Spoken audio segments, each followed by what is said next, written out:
Outside in the warm Miami air, wind will turn to me. What was your name again, kid? It's still Heller. Nathan S. Heller. Aren't you gonna spell it? Look, I don't want to be in your story. Good, because you're not. You're Chicago, right? Born and bred. What do you make of that, in that cell back there? You're New York. What do you make of it? It's horseshit. I think that little bastard hit Cermak. I think he thinks he's dying from that stomach of his, and the mobsters probably promised to support his family back in Italy in return for him taking Tony out, and for his silence. What do you think? I think you're right on the money. But if you print it, nobody will believe a word. What's the guy to do? Bullshit they'll believe. Take it from me. Facts only bore 'em. Hey, let's get media. Nope, let's get physical media.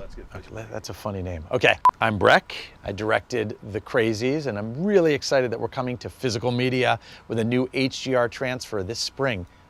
Check it out.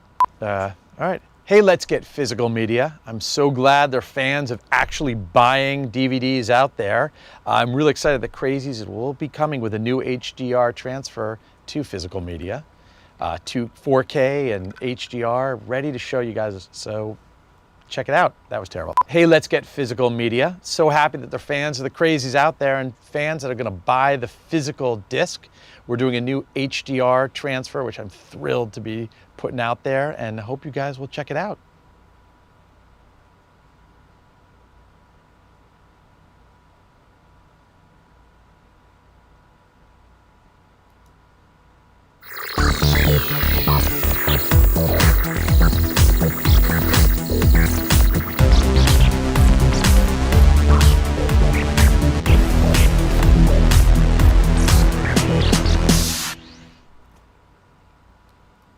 Well, greetings, imagination connoisseurs, and I am, of course, your pharaoh of physical media, coming right at you. That's right, Rob Casting from right here in the Robservatory, coming at you, you imagination connoisseurs. It's Let's Get Physical Media. After a skip week, we're back in the saddle again. But you know, that's not what's really important. What's really important is that once again, because of the technological advances that we all benefit from, I'm able to give you your favorite German, my favorite German, the world's most favorite German, a man that could only exist in the 21st century, all the way from Saarbrücken, Deutschland, Mr. Dieter Bastian. Thank you for that great introduction, Rob. And while you and I sometimes not see eye to eye, depending on the cover artwork, you know, I want the Agent Cody Banks more real, like our script was. I want more the funny one. But more often than not, we park our shuttlecraft in the same shuttle bay. And I say, what are you leading up to? What are you leading up to? Wait a minute, Rob. Wait a minute. Because I say, yes, Rob, because I want that yellow jacket from K-pop Demon Hunters 2. And I say, greetings, imagination connoisseurs. Peter here I am Rocky like a hurricane. And welcome back to the B&B Motel for Let's Get Physical Media. Could you imagine, Rob, that yellow jacket with my yellow chair? That would be awesome. You know, I don't understand why John did not appreciate my wants of the I want to own that. I mean, if they make a men's extra large ×2 or something, I would love to get that jacket. Love to get that jacket from K-pop Demon Hunters. Yes, I would. And before we get into our usual physical media shenanigans, I have some other little bit of topics. Rob and I would like to send our get well wishes because the C-Wing will be closed for today, because Max will be not with us today because he was in operation, in surgery. Rob, can you tell us a little bit about his status? Well, Max goes in. He had a heart attack years ago, and he goes in for occasionally. He gets defibs done. Checkup. And there was a little complication, and they just decided to put in a pacemaker. So Max has. So he's a cyborg now, Rob. He's a cyborg. He has Borg technology. He has been assimilated. Nice. He has nanites in his blood. Yeah. Which is going to make it easier for him to cover up the crimes in the C-Wing. And he's now going to be. He's stronger now, so he can dig his own graves. to bury the bodies. Yeah. But he uses lye and how do you think we've got the gourmet meats that we serve at our B&B motel? They all come from the Sea Wing. It takes all kinds of critters to make Farmer Vincent's fritters. If you're a Motel Hell fan, you'll get that 45-year-old reference. Now he only needs his conscience, on that 3 USB drives, like Jean-Luc. That's right. But we need you back, Max, here on our show, because we need you to talk actually about the Blaxploitation box set. Volume 2. From Shout. Volume 2. Correct. Because I still haven't gotten those. I got to get those. well more knowledgeable about those movies than I am, because for me, those are all new ones. And it contains, of course, classic. Classic. Then we have, dude, Friday. That movie is so great.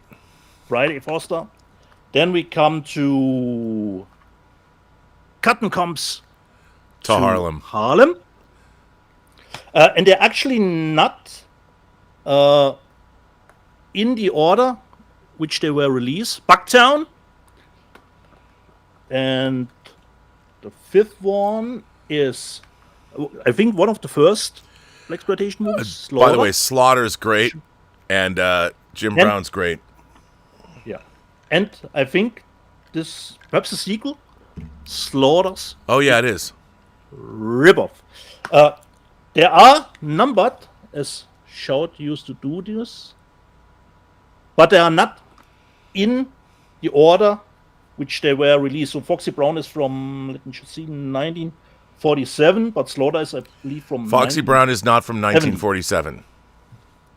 I mean 97, Rob. 1974. Yes, so they are not go.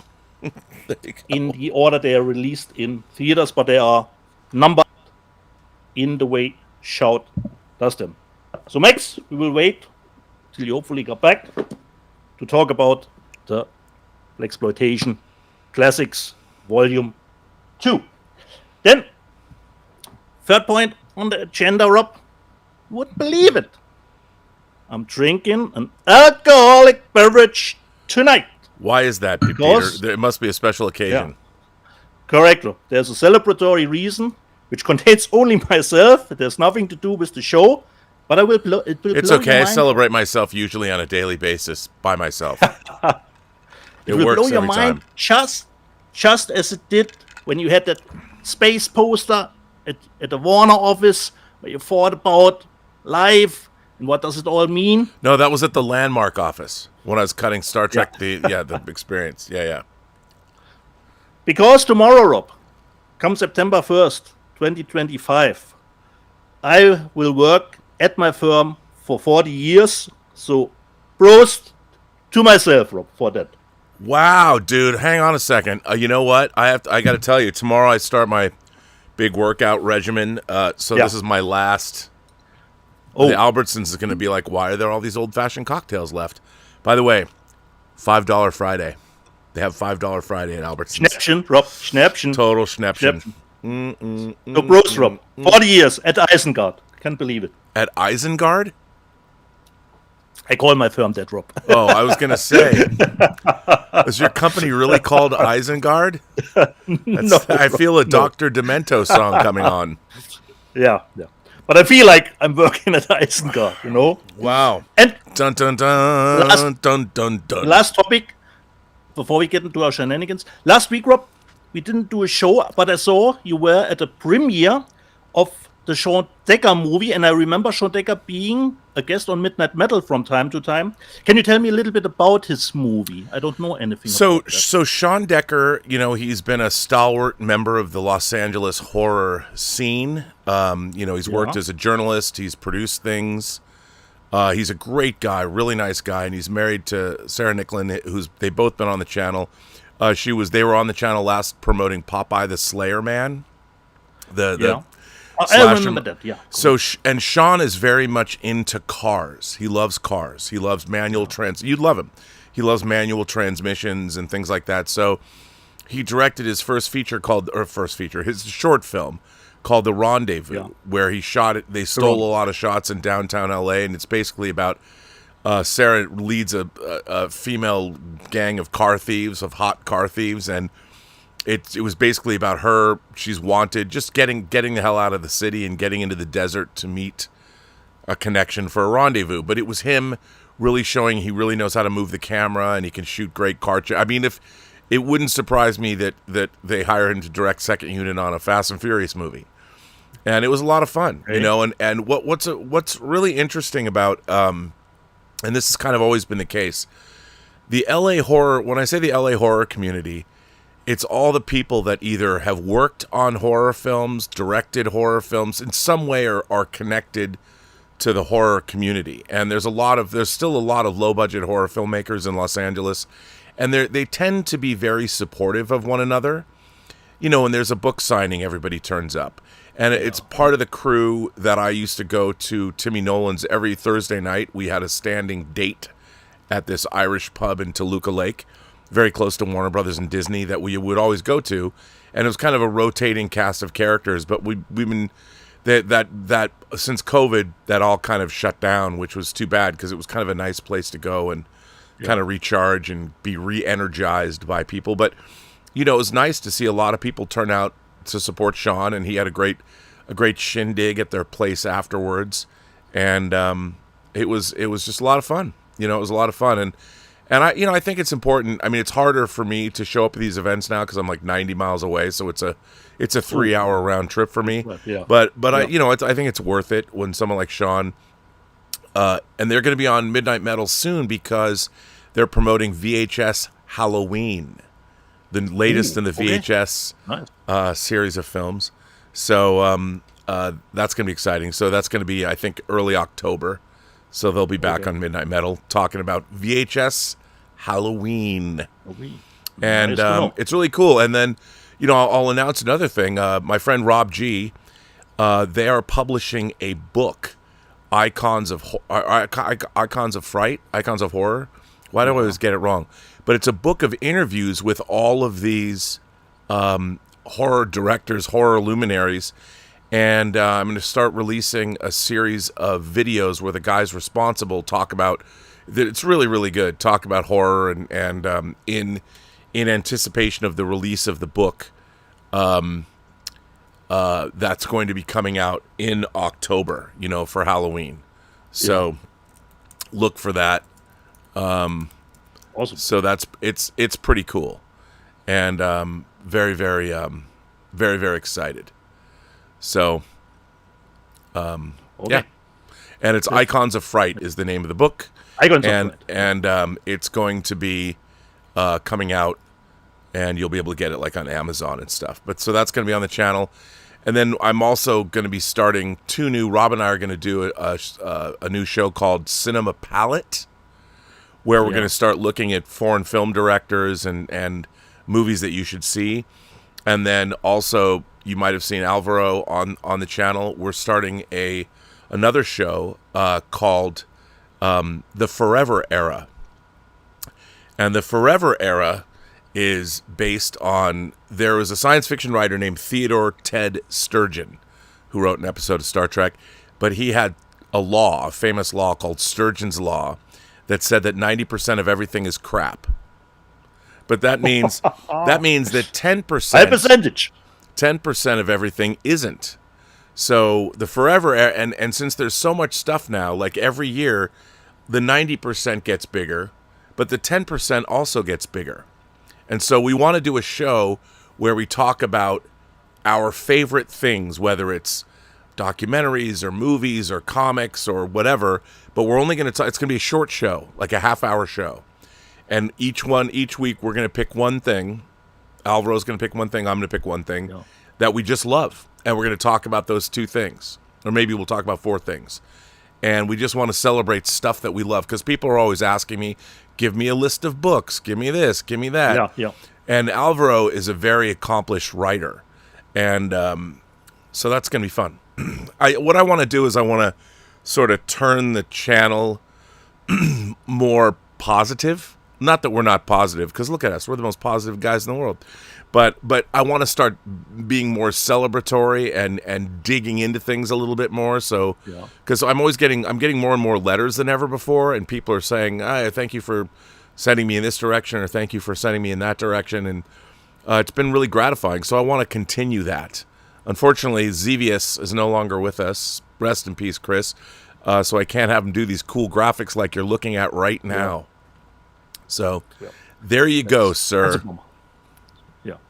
So after we have talked all the agendas that I had on my mind drop, the box office. I know we didn't have a big blockbuster this week. Well, the box office is very interesting. You know that the summer box office officially ends this weekend.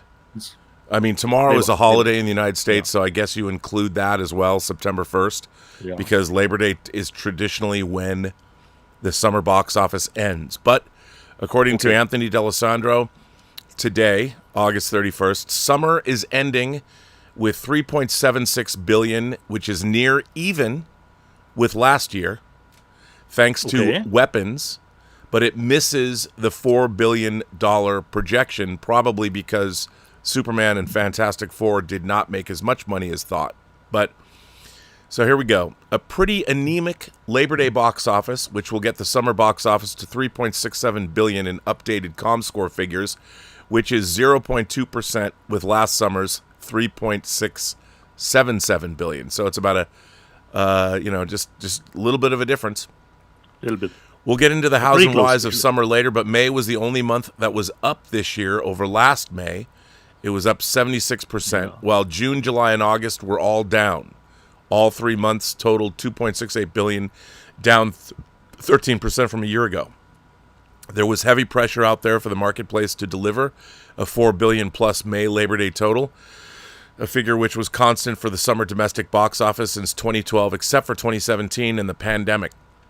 And now this year. Interesting to note that this summer was ahead of 2022's $3.4 billion, but behind 2017's $3.85 billion when the top movie was Wonder Woman. As of right now, 2025 remains ahead of the 2024 box office by 4%, with a running cum for January through August 30th of $5.99 billion. However, watch September put us behind. So that is, that's a little, I don't know. People are still going to the movies, though. And I think the latter half of the year is going to be surprising. So there we are. And then we had a few things opening. Darren Aronofsky's Caught Stealing, which I saw. Yeah. I didn't love it. Okay. I didn't love it. Okay. But here is the box office. Weapons it's going to make $12.4 million, and its domestic total is $134.6 million, which is huge for Weapons, which costs less than $40 million. Number two, guess what the number 2 movie was this week? Can you guess? You are correct. Jaws, a 50-year-old movie. I makes money. A 50-year-old movie made $9.8 million, which takes its domestic cum from 1975 to 283.4 domestic.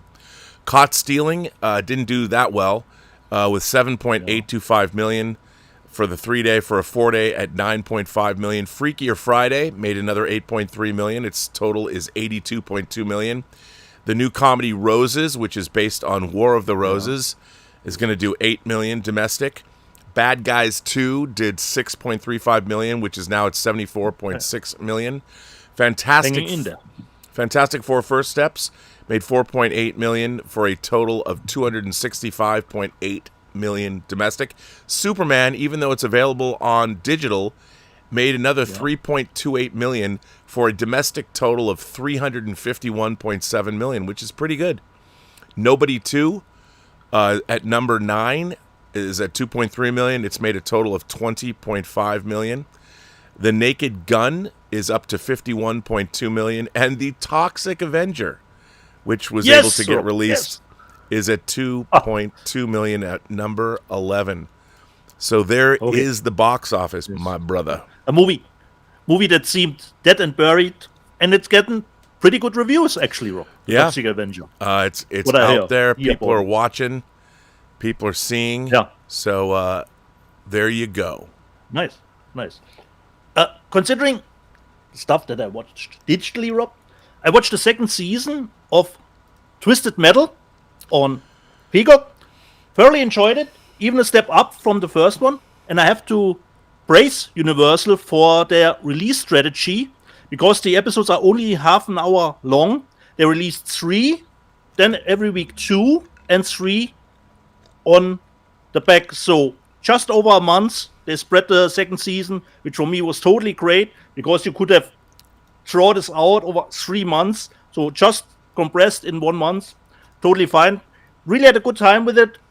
A step up from the first one. It looked to me, they did a lot more stuff practically this time. There's of course still heavy CGI, but not as much for what I could see as in the first season was. So for me, totally good season, second season. And this, considering it is based on video game that I only know the title from, that brings me to my The title? first actually title, sorry. I don't know, because I'm all about the tittle. This brings me to my second physical media release after the Blaxploitation box, which is actually a video game, Rob, which I don't even know when I will have time to play it. I bought the collector's edition for Ooh. Metal Gear Solid number 3. So this is just a remake of the movie, but I did get it at a fair price in Amazon France, at the same price that you would normally buy just for the game. So this is the little bit collector's edition. Let's see what's inside. And what was strange was, Rob, I never saw this on a title. I don't know if I can. It says Ultra HD Blu-ray, actually. Wow. Which means, Rob, I was surprised. The game is mostly on the disc. There was not only 10 megabit, and then you have to download 70 gigabytes. There was the most stuff was actually on the disc, which was quite a surprise. Then inside, I already switched it, is the game as you can purchase it, but I switched actually the cover artwork, because this is still already on the outside. This is not really a reversible cover artwork, but I liked this one too. But this is just in it to put it in the Steelbook that comes with it. So you can put the game in the Steelbook. And that's not all. We get some art cards, which of course featured Snake. Yep. Snake.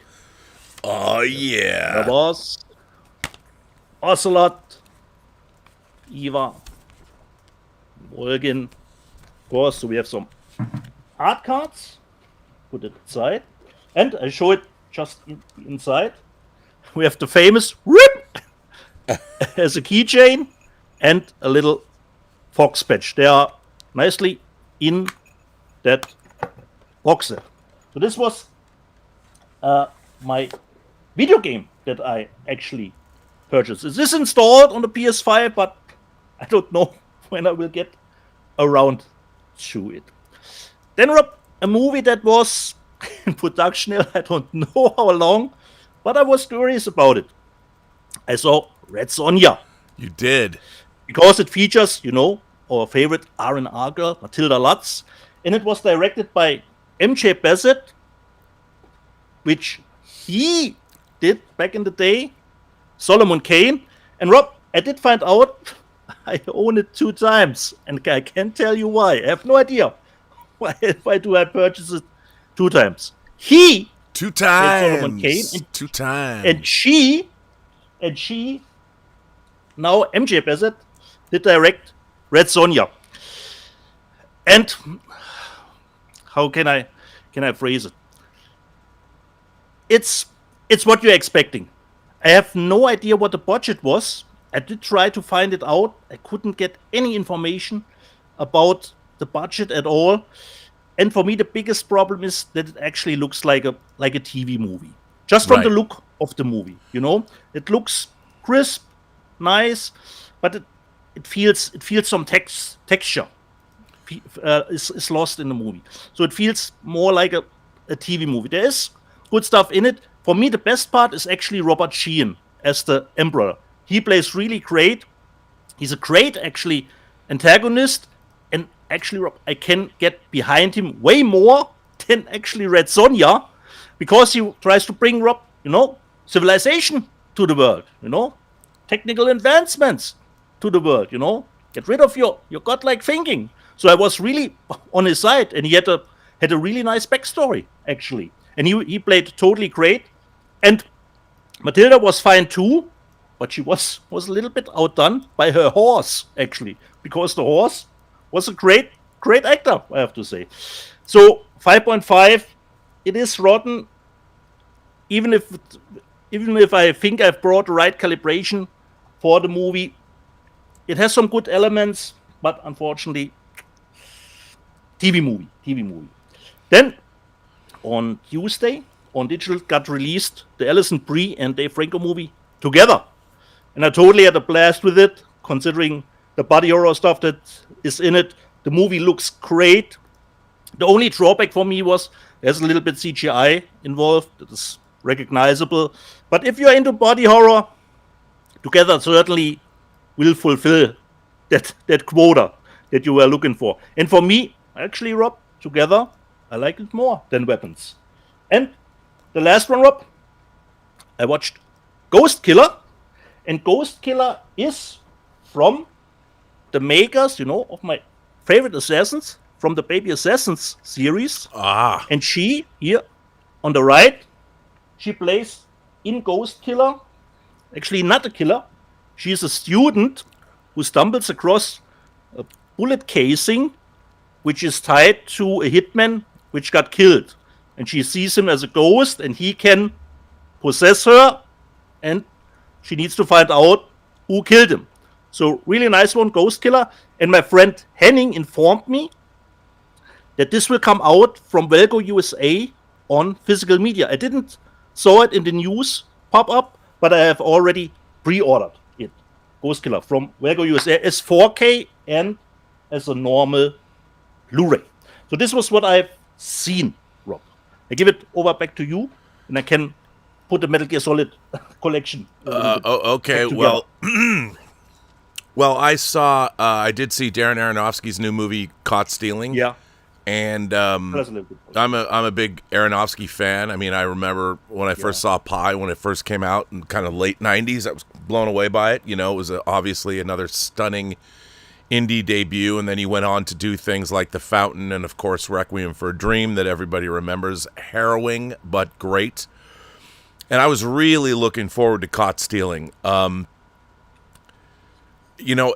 Everything, all of the elements in Caught Stealing were there. The actors were great, the characters, but what was not, and when I saw the beginning of the movie, I thought, okay, even the way they did the trailers and the transitions. I mean, the not the trailers, but the there's a thing in a subway, the titles, and I was really excited. But the movie, the direction of the film, I don't know if Aronofsky's, Charlie Houston, who wrote the novel it was based on, it's a series of novels. He also wrote the screenplay. I thought the screenplay was quite good. But I thought Aronofsky's direction, if this makes any sense, it needed a lot more Guy Ritchie. And kind of that's what the movie would be like a Guy Ritchie movie, actually. Yeah, it was definitely inspired by Guy Ritchie movies, and of course Martin Scorsese's After Hours, but it wasn't as it didn't have the directorial verve that it needed, and there were certain things in it that worked better than others. But I mean, I enjoyed it, but I would give it a B. I wanted it to be an A movie. It was fine. It was fine, but I think the real thing that you might be interested in is I saw The Long Walk. Oh, now I'm excited, Rob, because you have to correct yourself, Rob. Because on the John Campea show, you talked about all the movies that will come out in the later year. And you said Francis Lawrence only directed 2 Hunger Games movies. You have now the chance to correct yourself. Oh, he did 3. Did How I many say movies? 2? You know what? I was thinking the 2-part. Look, sometimes with the amount of stuff that we have rolling around in our heads, I was thinking the 2-part, Mockingjay. But yes, he directed okay. Catching Fire as well. I apologize. And he did Songbirds of Ballads and Snakes, Rob. That's right. Yes, he will do Sunrise at the Reaping. So yes. 4, Rob. I'm counting okay. 1 and 2 as 1. Okay. Yes. Okay. Yeah, that is correct. That was an egregious 4. oversight, and I'm a huge fan of Francis Lawrence. Yeah. Tell us about Long Walk, Rob. Well, I can't really review it because there's an embargo until September 5th. Yeah. But where did you see it, Rob? I went to a screening that was put on by Collider. Oh, and okay. and I have to say, I went to the landmark Sunset 5, which is where the old it's on the corner of Crescent Heights and Sunset Boulevard. It's right at the beginning of the Sunset Strip. I hadn't been there since Landmark took it over. But not only is it a cool theater, but they've got an upstairs lounge and they've got a great bar. I mean, it's like a Hollywood bar. It's expensive, but if you don't want to go see a movie, like, it's a great bar to hang out in. If you're just going to go there. The guy, I met a guy who he makes great old fashions, and I got there a little early to have a little drinky poo, as they do. And so Steve, I went with Alvaro to see it.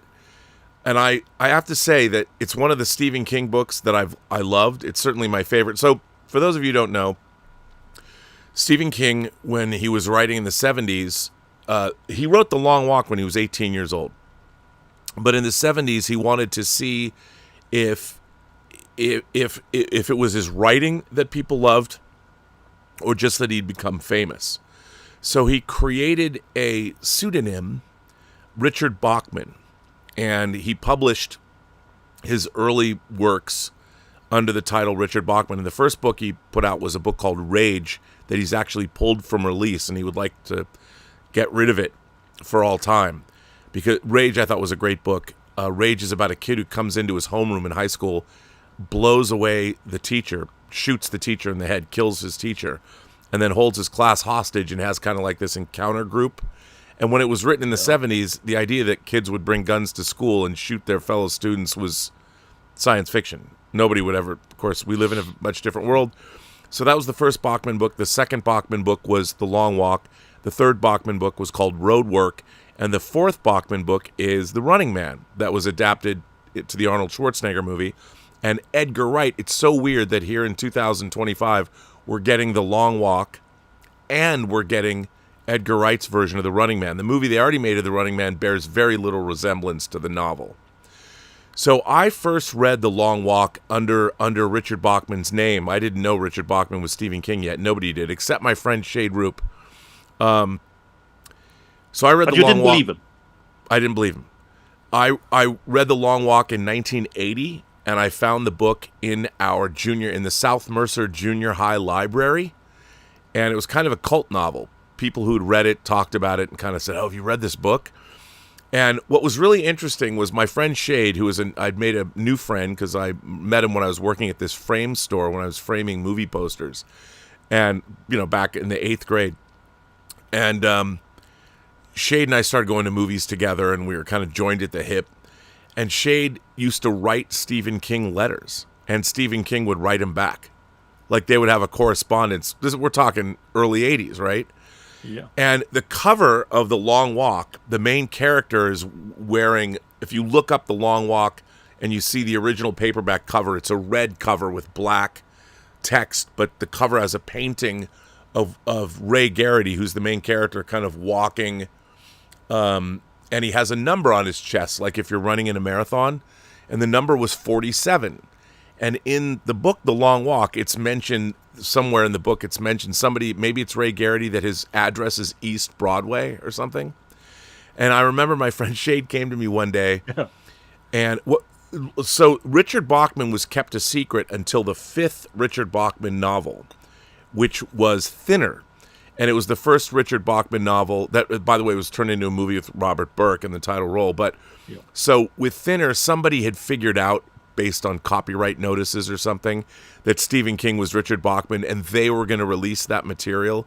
So Stephen King preempted it and came out and explained that he was, in fact, Richard Bachman. So that was the fifth Bachman book. I want to say in like 86, 87. It might have been later. I don't remember. But they did release those 4 Richard Bachman books in a 4-volume compilation that's I guess hard to get now, and if you want to get Rage. But I had all the Bachman books in paperback, the first 4 of the original paperbacks. So I'd wanted to see The Long Walk my whole life. 45 years, literally 45 years since I read it. Frank Darabont, who made The Mist, Green Mile, and Shawshank Redemption, and the movie The Woman in the Room, so he'd made 4 King adaptations. He'd had the rights for the longest time. And then friend of the channel, producer Roy Lee, somehow was able to acquire the rights. He's got a lot of King rights. He produced Salem's Lot and the Stand miniseries, and he's been doing a lot of King stuff. He had the rights, and so they set it up at Lionsgate, and they made, and Cooper Hoffman is Philip Seymour Hoffman's son, plays Ray Garrity, the main character, and the guy who was the robot android in Alien Romulus plays Peter DeVries, and Mark Hamill plays the general. And I will say this. I think it's a very handsomely mounted, beautifully crafted film.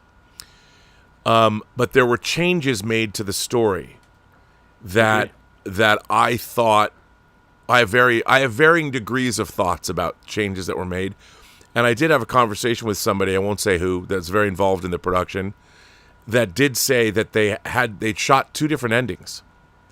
And they tested the endings, and they went with the ending that I don't necessarily think they should have gone with, but I understand why they did. And the film is more of a stripped-down version of the novel, and I can understand it's a pretty relentless, unforgiving story.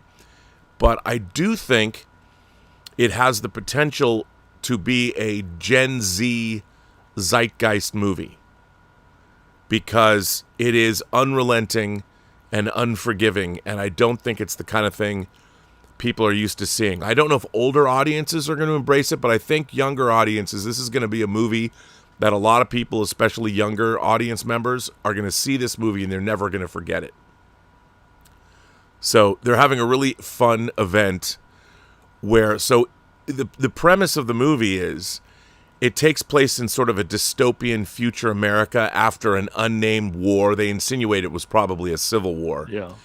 And every year they have a thing called the Long Walk, which they do to give hope to Americans. And in the Long Walk, in the book, it was 100 people, but in the movie, it's 50. They take 50 people from each state of the Union, and you apply to be in the Long Walk, and you win by lottery. And what you do, what the Long Walk is, they shoot it all, they televise it, it's on TV, but you never see people watching it or anything like that, but you see that there's cameras picking this up. So the rules of the Long Walk are you start walking, and if you drop below 3 miles an hour, you get a ticket. And if you get 3 tickets in an hour, they shoot you in the head, dead. And the Long Walk does not end until there's one person left. So you cannot stop walking at all, ever. Not during the night, not if you have to go to the bathroom. Yeah. And it was interesting because they've kind of changed. In the book, you could kind of like run off the road. There's a scene that I really missed where one of the characters goes and he sees a girl that is holding up a sign for him, and he runs off and kind of makes out with her, cops a feeling, and runs back because this is a warning, you've just got a ticket. And like if somebody needs to like go to the bathroom, take a dump or something, you can run off the road. In the movie now, you can't go off the road at all. If you go off the road, you get shot. So let's just say that when you wonder, Well, how do people go to the can bathroom? Can it sustain that idea, Rob, over the running time? I don't. Oh, I'll leave that for you to decide. Okay. I do think it limits how dynamic the film plays, but because, dude, the long walk itself and the way it was presented, it was not the movie. I will say this: it was not the movie that I dreamed of seeing. Yeah. Because there's a lot of jumping out of the story, so you get to know a little bit more about these characters because you see flashbacks, and they made us. There's only a few flashbacks, and the flashbacks in the movie are used to significantly make a plot change to the movie that ties our main character to somebody in the film. That wasn't the case in the novel. I understand why it was done, but you know,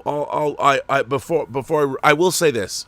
I think it was a very effective. It was a great adaptation, and it was a very effective. I would say for me, it's about 75% of what I wanted. Okay. And pretty nice.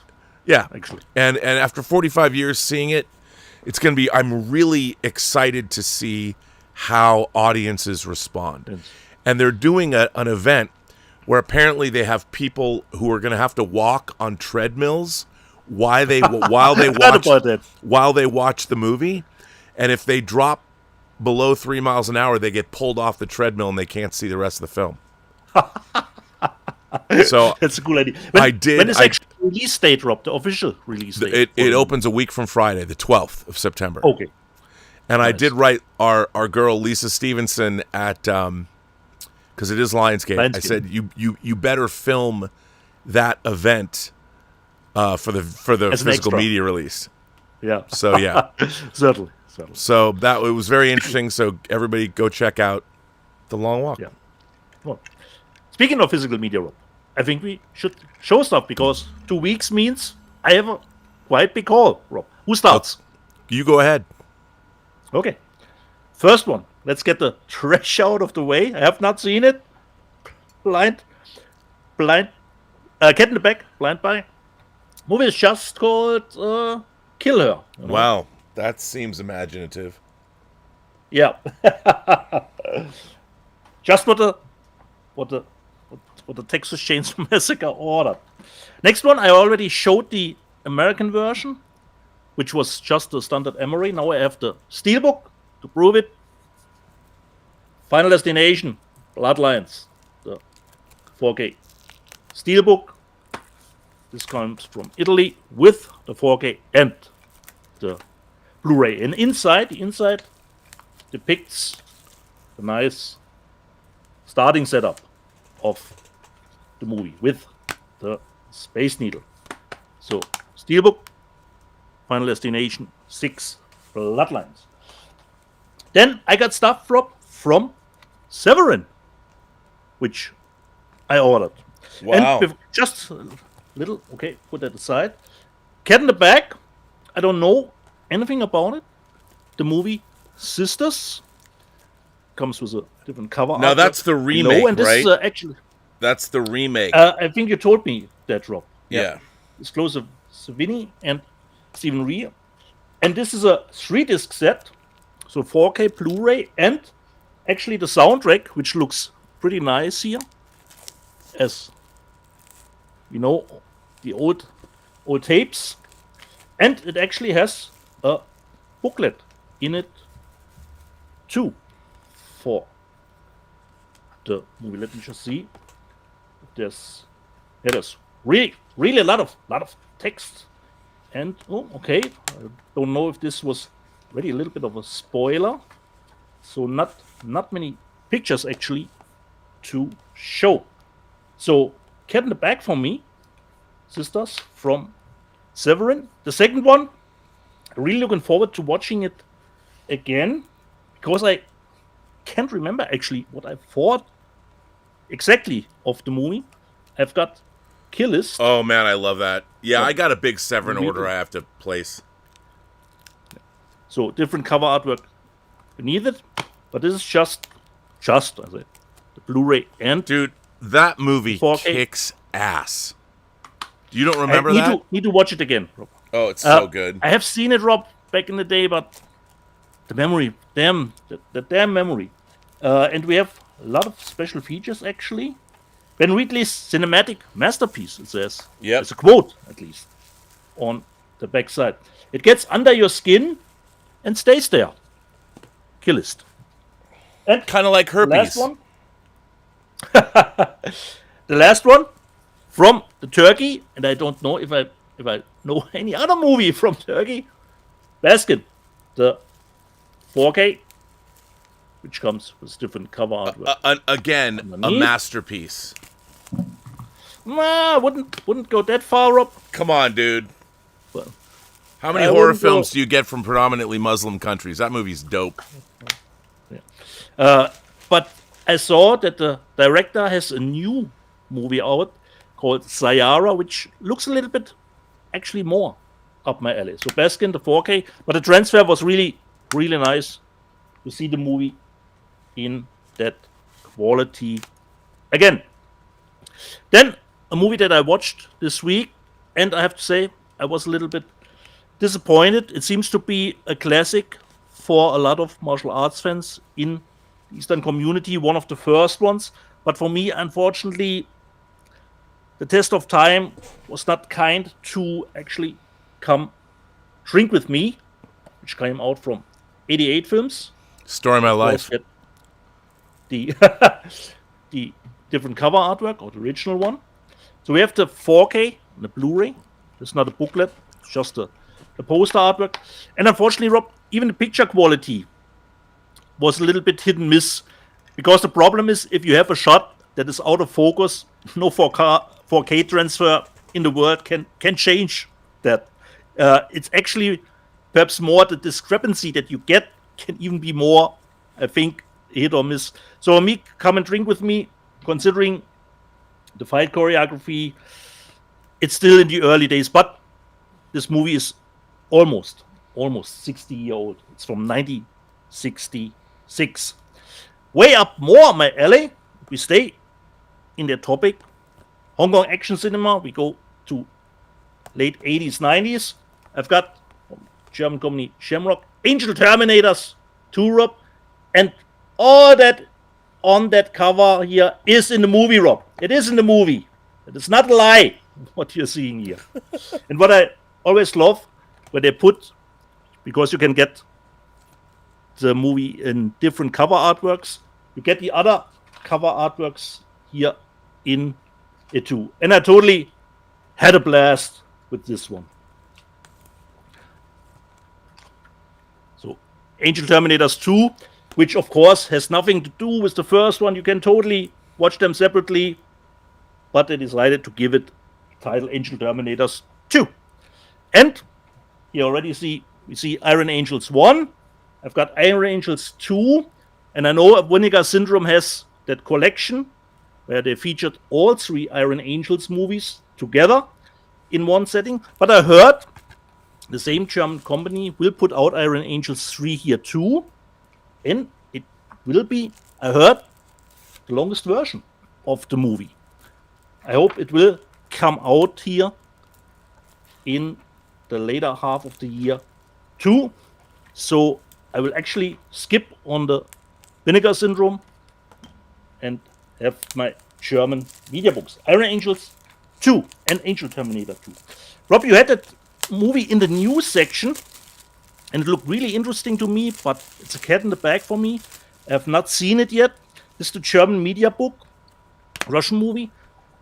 It's called Steppenwolf. But I have no idea. Oh, you're going to like that. Oh, you have seen it, Rob, okay? Yes. It's not looking like a, coffee and cake movie at all. No. That looks like a pretty dour affair here. But it's not a 4K. This is from Play-On. This is just the DVD and the Blu-ray. Steppenwolf. I don't know which company put out the American I have version. the Arrow version. The Arrow version, yeah. Arrow version.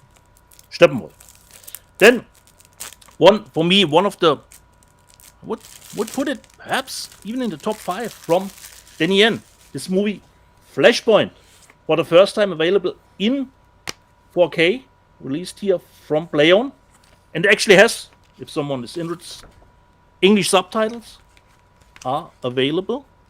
If I remember correctly, the technical specs, let me just check again. Not that I say something wrong. Yes, it has. It even has, I think, an English audio track too. And this Flashpoint was great, considering the fight sequences that are in this, one of Donnie Yen's best. For the first time in 4K, and the Blu-ray in the back is nice too. Flashpoint from Donnie Yen. The next one, Mark Kermott's actually said it has a 12A certificate in the UK, but it's actually at the ages 6 and up here. And Mark said it's actually not really that kid-friendly from time to time. Really looking forward to it. Heard good things about it. The Legend of OG. This is the German 4K media book. Heard good things about it. The character is actually done practically with a lot of puppetry, I heard. So really looking forward. You can see it's ages 6 here. This is the 4K and the Blu-ray. So really looking forward to it. And it is actually shot in 1:66:1, so not the usual widescreen aspect ratio that we normally know. The Legend of OG. And then, Rob, we talked just a little bit briefly about in the news section when we mentioned that movie. I watched it, totally had a great time with it. I got the German media book, Rob, of The Assessment. With oh my God, I'm Elizabeth dying to Olsen. see this movie. I gotta get it. Yeah. This is the German media book. Comes with the 4K and the Blu-ray.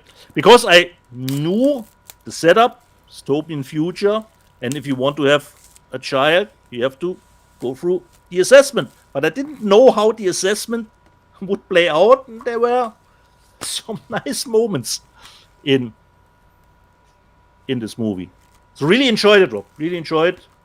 The movie had a great style to it. The Assessment. So stylish sci-fi mindfuck, says here as a quote. So this is a little bit of my first haul, Rob.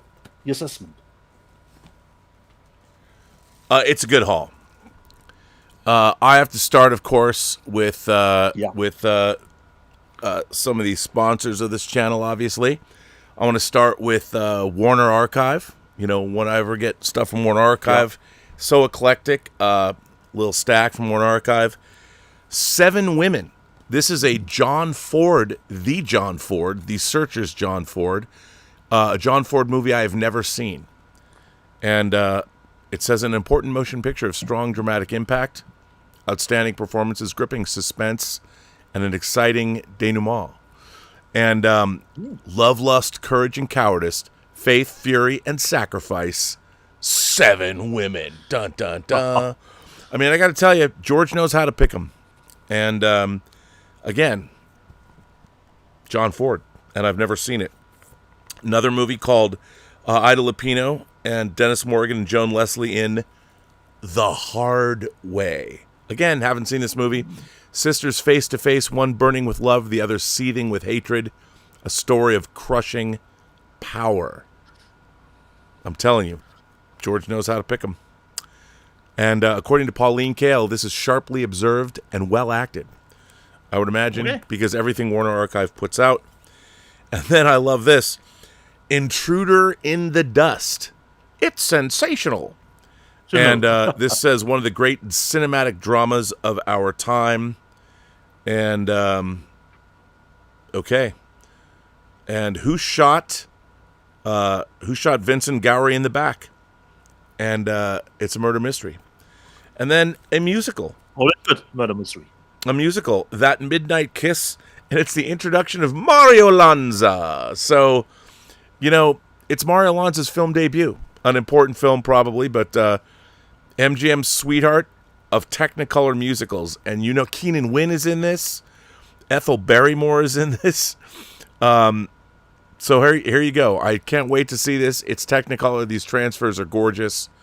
I'm sure it's amazing. And there's always really cool special features on these. So that was a box I got from Warner Archive. Once again, Nice. Thank you, George Feltenstein. Then, of course, I was talking to Max about this. You know, when you get something from Kino Lorber, they have two different box sizes. They have kind of a rectangular box size, and then they have a double rectangular box size. So if you get a double rectangular box, and then, of course, there's the weight. Sometimes in the regular box, you can feel it's really light, so there's only a few discs in it. But they sent out a double box, Okay. which was very heavy. And, of course, for me, as the horror that I am, I'm wanting to see how many 4Ks are in the box. Because you never know. You know, they've been raiding the Paramount library. Kino Lorber's been doing some great stuff. So first, I want to start with, and also, I will say this, even though Kino Lorber still sends out DVDs, I want to refer back to our chart every week. 61.5% of the physical media sold the week of August 9th is, in fact, DVD. And one of the great things about what Kino does, the stuff they send out on DVD, a lot of it's great documentaries or foreign films. And it's great if that's the only physical media release you're going to get on some of these movies. Pretty dope. So, two different documentaries. And I love my music documentaries. Blur, a documentary about the band Blur, to the end. Really interesting. I like the band Blur. And it's a documentary about their return after they were gone for a while. So that's cool to get that. And then another documentary, A Photographic Memory. And winner of the Truer Than Fiction Award at the 2025 Film Independent Spirit Awards. So this won the Spirit Award for Best Documentary. And can't wait to dig into this. So love getting this stuff. There's no way I wouldn't even know this stuff comes out because it's not my wheelhouse. I'm not looking for it. So I really love that Kino Lorber. It doesn't pop up, Rob, in on the news stuff on the website that we No, it doesn't show up in the news. So, who's ever going to know about these discs? And that's why I very much appreciate the stuff they send out. And then here's a movie, Dear Ruth, William Holden and Joan Caulfield. Dear Ruth, don't know anything about this. Max had watched this and was going to talk about it. Yeah. So I'll let him talk about that. Here's another old school Mädchen in Uniform. Is this a German title?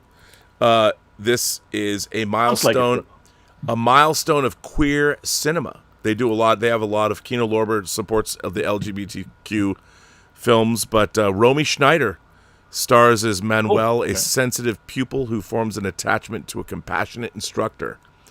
So there you go. Early queer cinema from the 50s. Pretty cool. Father Brown, Detective, and Adolf Zukor. And what year is this from? 1934. So that's pretty cool. Hey. And then they also sent me Blur to the End in Blu-ray. Thank you very much. So they sent me both versions, which I will put with my stuff. And then look at this. Jackie Cooper Huckleberry Finn. This is from 1931. I've never seen this. Pre-code. It'll be very interesting to watch this movie. And then, this is pretty cool. Wayne Wang, who... it's a Wayne Wang double feature. Smoke, which I've seen. It's a great movie. Wayne Wang was big on the independent cinema scene. He kind of disappeared.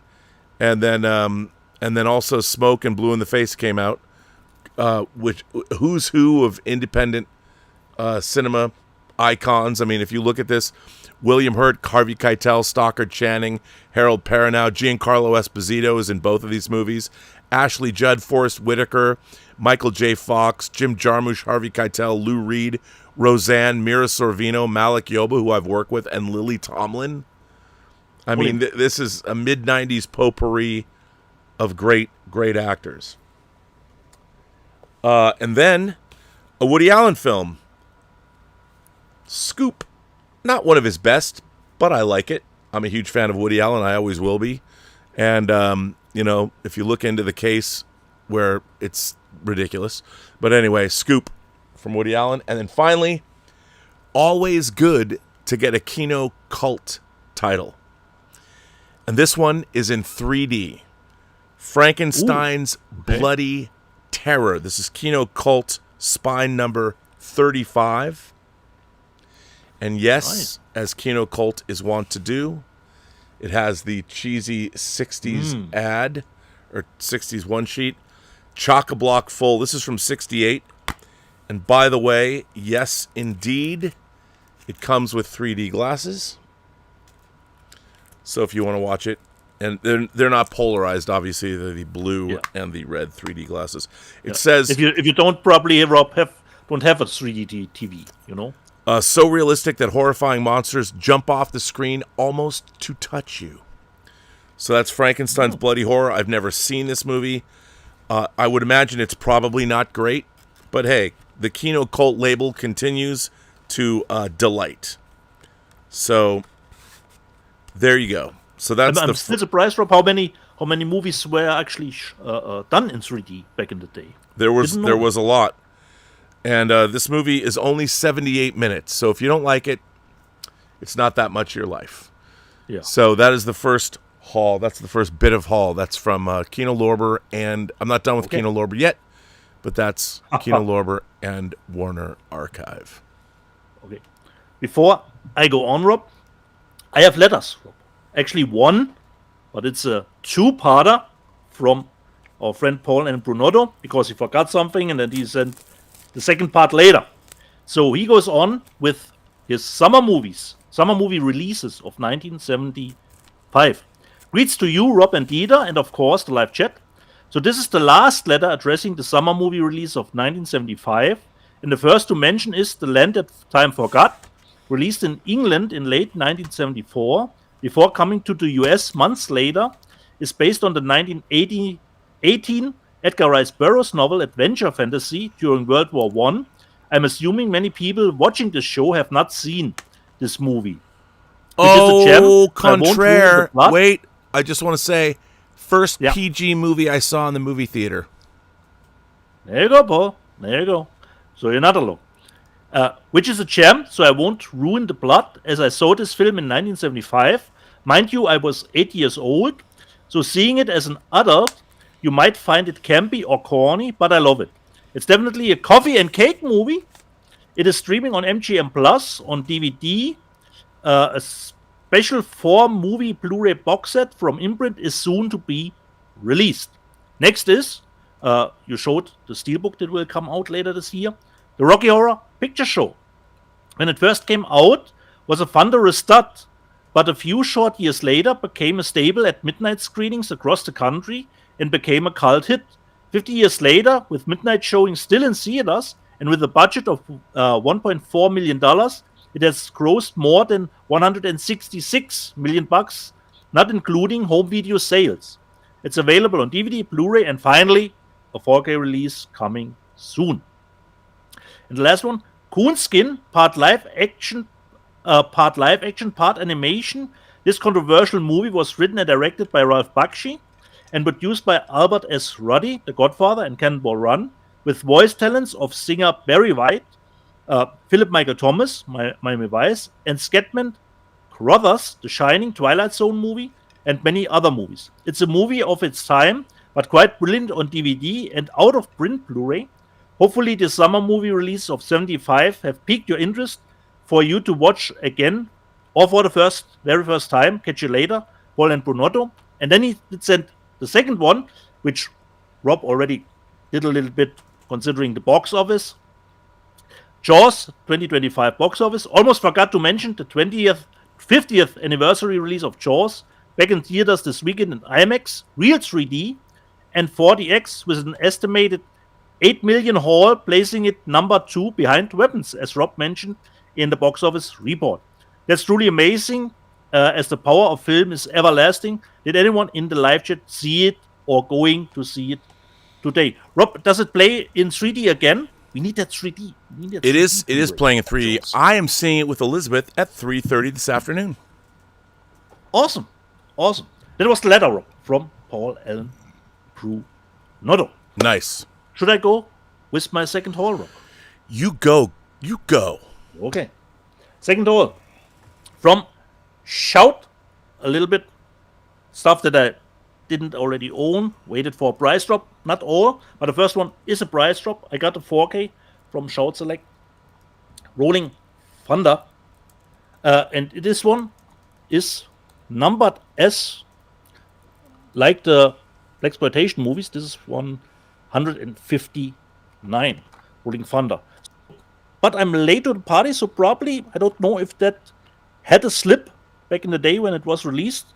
So mine does not have a slip anymore. Then 2 movies, I show them back to back. I don't know if you need them in 4K, Rob. I got the 2 Sleepaway Camp titles, 2 and 3. But there are only the 4K versions. So there's not a Blu-ray in here, while Rolling Thunder contains the 4K and the Blu-ray. So Sleepaway Camp 3 and 2 was from Shout. These are from Shout. Let me just see. Over Stream. And from Oliver Stone, the World Trade Center, which was nice to get new because I own this movie. What HD DVD back in the day. So 4K and Blu-ray on this one. The next one was Strange Drop because it didn't came in the usual cellophane. It was packaged, but I don't know if it was used. I have no idea, but it was price reduced. I've got from Criterion the Big Heat, And that movie is one of the great movies of all time. which comes with the 4K and the Blu-ray. And let me see if it's it's a fold-out booklet that Criterion likes to do. Right, so put it back together. And like I said, this was strangely packaged. I don't know if it was used or something, but it was price reduced. The Big Heat.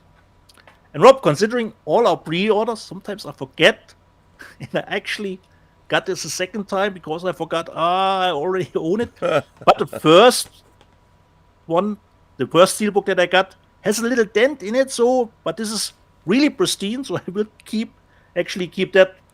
The Subway steelbook. Love that. Besson, Luc Besson's second Which movie, second feature. which actually is a 3D set, so 4K Blu-ray, and probably one just for special features. Let me just see. It says Blu-ray here. Okay, movie. That's the 4K. Yes, one is a Blu-ray, just here for the bonus stuff. And this is nicely, no dents at all. But the other one had a little dent. But if somebody wants it, let me know. Subway. Then this one came yesterday with the Final Destination steelbook. Monty Python and the Holy Grail Oh, nice. steelbook from Sony. And Rob, I was actually surprised to read about that it has a Dolby Atmos track on it. So, considering the movie was mono originally, so I'm really looking forward to see what it sounds like, actually. And it's from Sony, so I have no hesitations about this looking great. Holy great. Then we get to Arrow.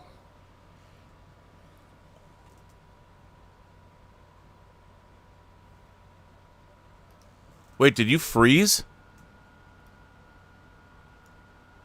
Dietz froze. I don't know why Dietz froze. I guess I'll entertain you. Why Dietz froze? Let me disconnect him and maybe reconnect him. I don't know why Dietz froze. Did he lose his internet? He's no longer there. Dieter has left the building. Well, okay. I guess I'll take up where Dieter left off. Hopefully he'll jump back into the stream. Let me try and disconnect him again and maybe bring him back. Reconnect. No. Well, that's odd. Yeah, Dietz is gone. That I think that was on his end. But let me continue. I will soldier through since we're still talking about discs. Kino Lorber, when you get a big box from Kino Lorber, it's a good bet there's lots of 4Ks in them. And they're probably all Paramount. So let's begin, shall we? So I indeed got a lot of Paramount 4Ks. First, Peter Berg. I'm a big fan of Peter Berg. I interviewed the costume designer for American Primeval that he directed that was on Netflix. His movie The Rundown with The Rock in 4K. I really like this movie. I think this movie, it's a lot better than people give it credit for. The Rock, obviously, Christopher Walken, Rosario Dawson, Sean William Scott. Good film. Enjoy it. And then, they always, Kino Lorber they always send out things that are kind of related in a way. And here's a great Walter Hill movie, Undisputed, with Wesley Snipes and Ving Rhames. Very excited to get that. I'm a huge Walter Hill fan. Even when Walter Hill doesn't hit, he's still worth watching. So great to have these two. Now then, before I get to those, then a film that I quite enjoy. I saw this movie in the theater 3 times. I had a pass so I could go see movies at SRO theaters in Seattle for 50 cents. And I went and saw this movie. I loved The Lords of Discipline. I love Robert Prosky from Thief. Well, I'll get to that later. G.D. Spradlin and, of course, David Keith. I loved movies in boarding schools or military academies or just the military in general. And, I really, really like this film. David Keith coming off of Officer and Gentleman. And it's great to have this. Now, I've got to ask. So, this is a Paramount movie. We're going to have another Paramount movie. Kino Lorber, where is Ridley Scott's Black Rain? Where is it? It's 1989. I want Black Rain in 4K. Somebody, somewhere, give it to me. Because I want it. And now this is interesting.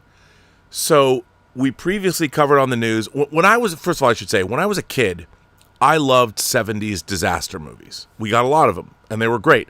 I mean, varying degrees of great. And when I say great, when you're a kid, they're great. And there was nothing better than a star-studded. I mean, you knew it was going to be great when you had all the people starring in it at the bottom of the poster. And Dieter's back. You disappeared. Okay, I don't know where. Okay, well, I'll put you back then. You continue on. No, continue, Rob. Okay, well, I'll continue on. So I loved 70s disaster movies. We had everything from the Poseidon Adventure to the Towering Inferno to Earthquake, of course, the granddaddy of all. When Time Ran Out, Raise the Titanic. I mean, we had it all. We had all well, Raise the Titanic really wasn't. But my favorite of all of these disaster movies were the airport movies. And there was 4 of them. Airport, the original, which was based on a novel, which is my least favorite, because when I was a kid, there's a bomb on the plane, somebody sets off a bomb in the bathroom, whatever. It was more of a soap opera. Airport 75, though.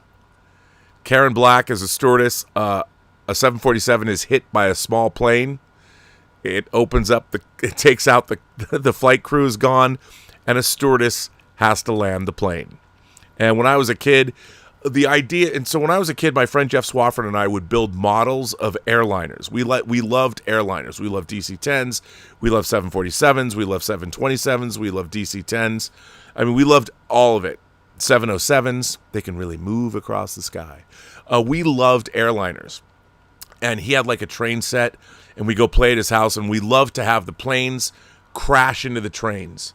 So, and as kids, the most mayhem you could have. And if you ever remember a movie with Richard Burton called The Medusa Touch, pre 9/11, there's a scene when an airliner flies into a building.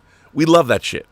Now, say that, I don't know what that says about us, but the airport movies, Airport 75, Airport 77, and Airport 79. Now, I should say this. When I went to California for the very first time in 1976, I was 9 years old, and my grandmother was dying of cancer, my mom's mom.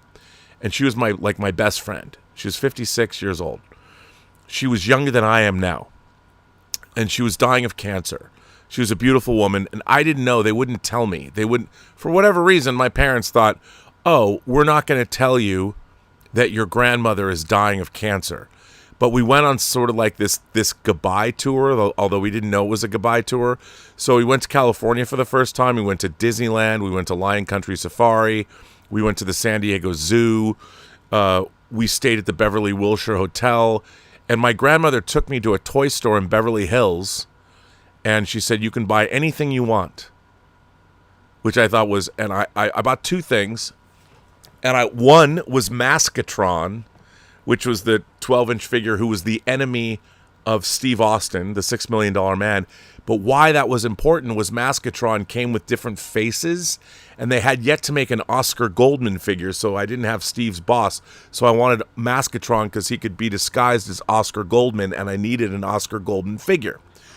And the other thing I got was the Mattel Toys Eagle Transporter from Space 1999, which is still to this day, one of the greatest toys ever made, and a new version is supposed to come out in November, which they crowdfunded, I don't know, a year and a half ago or something that I paid for.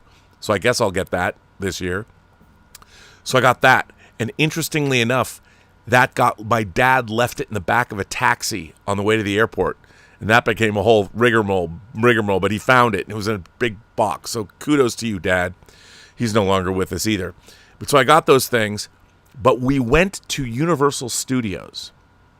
And on the Universal Studios backlot where you saw Bruce the Shark, which was a fairly new attraction, when we were going to the studio, they were shooting a miniature sequence for Airport 77.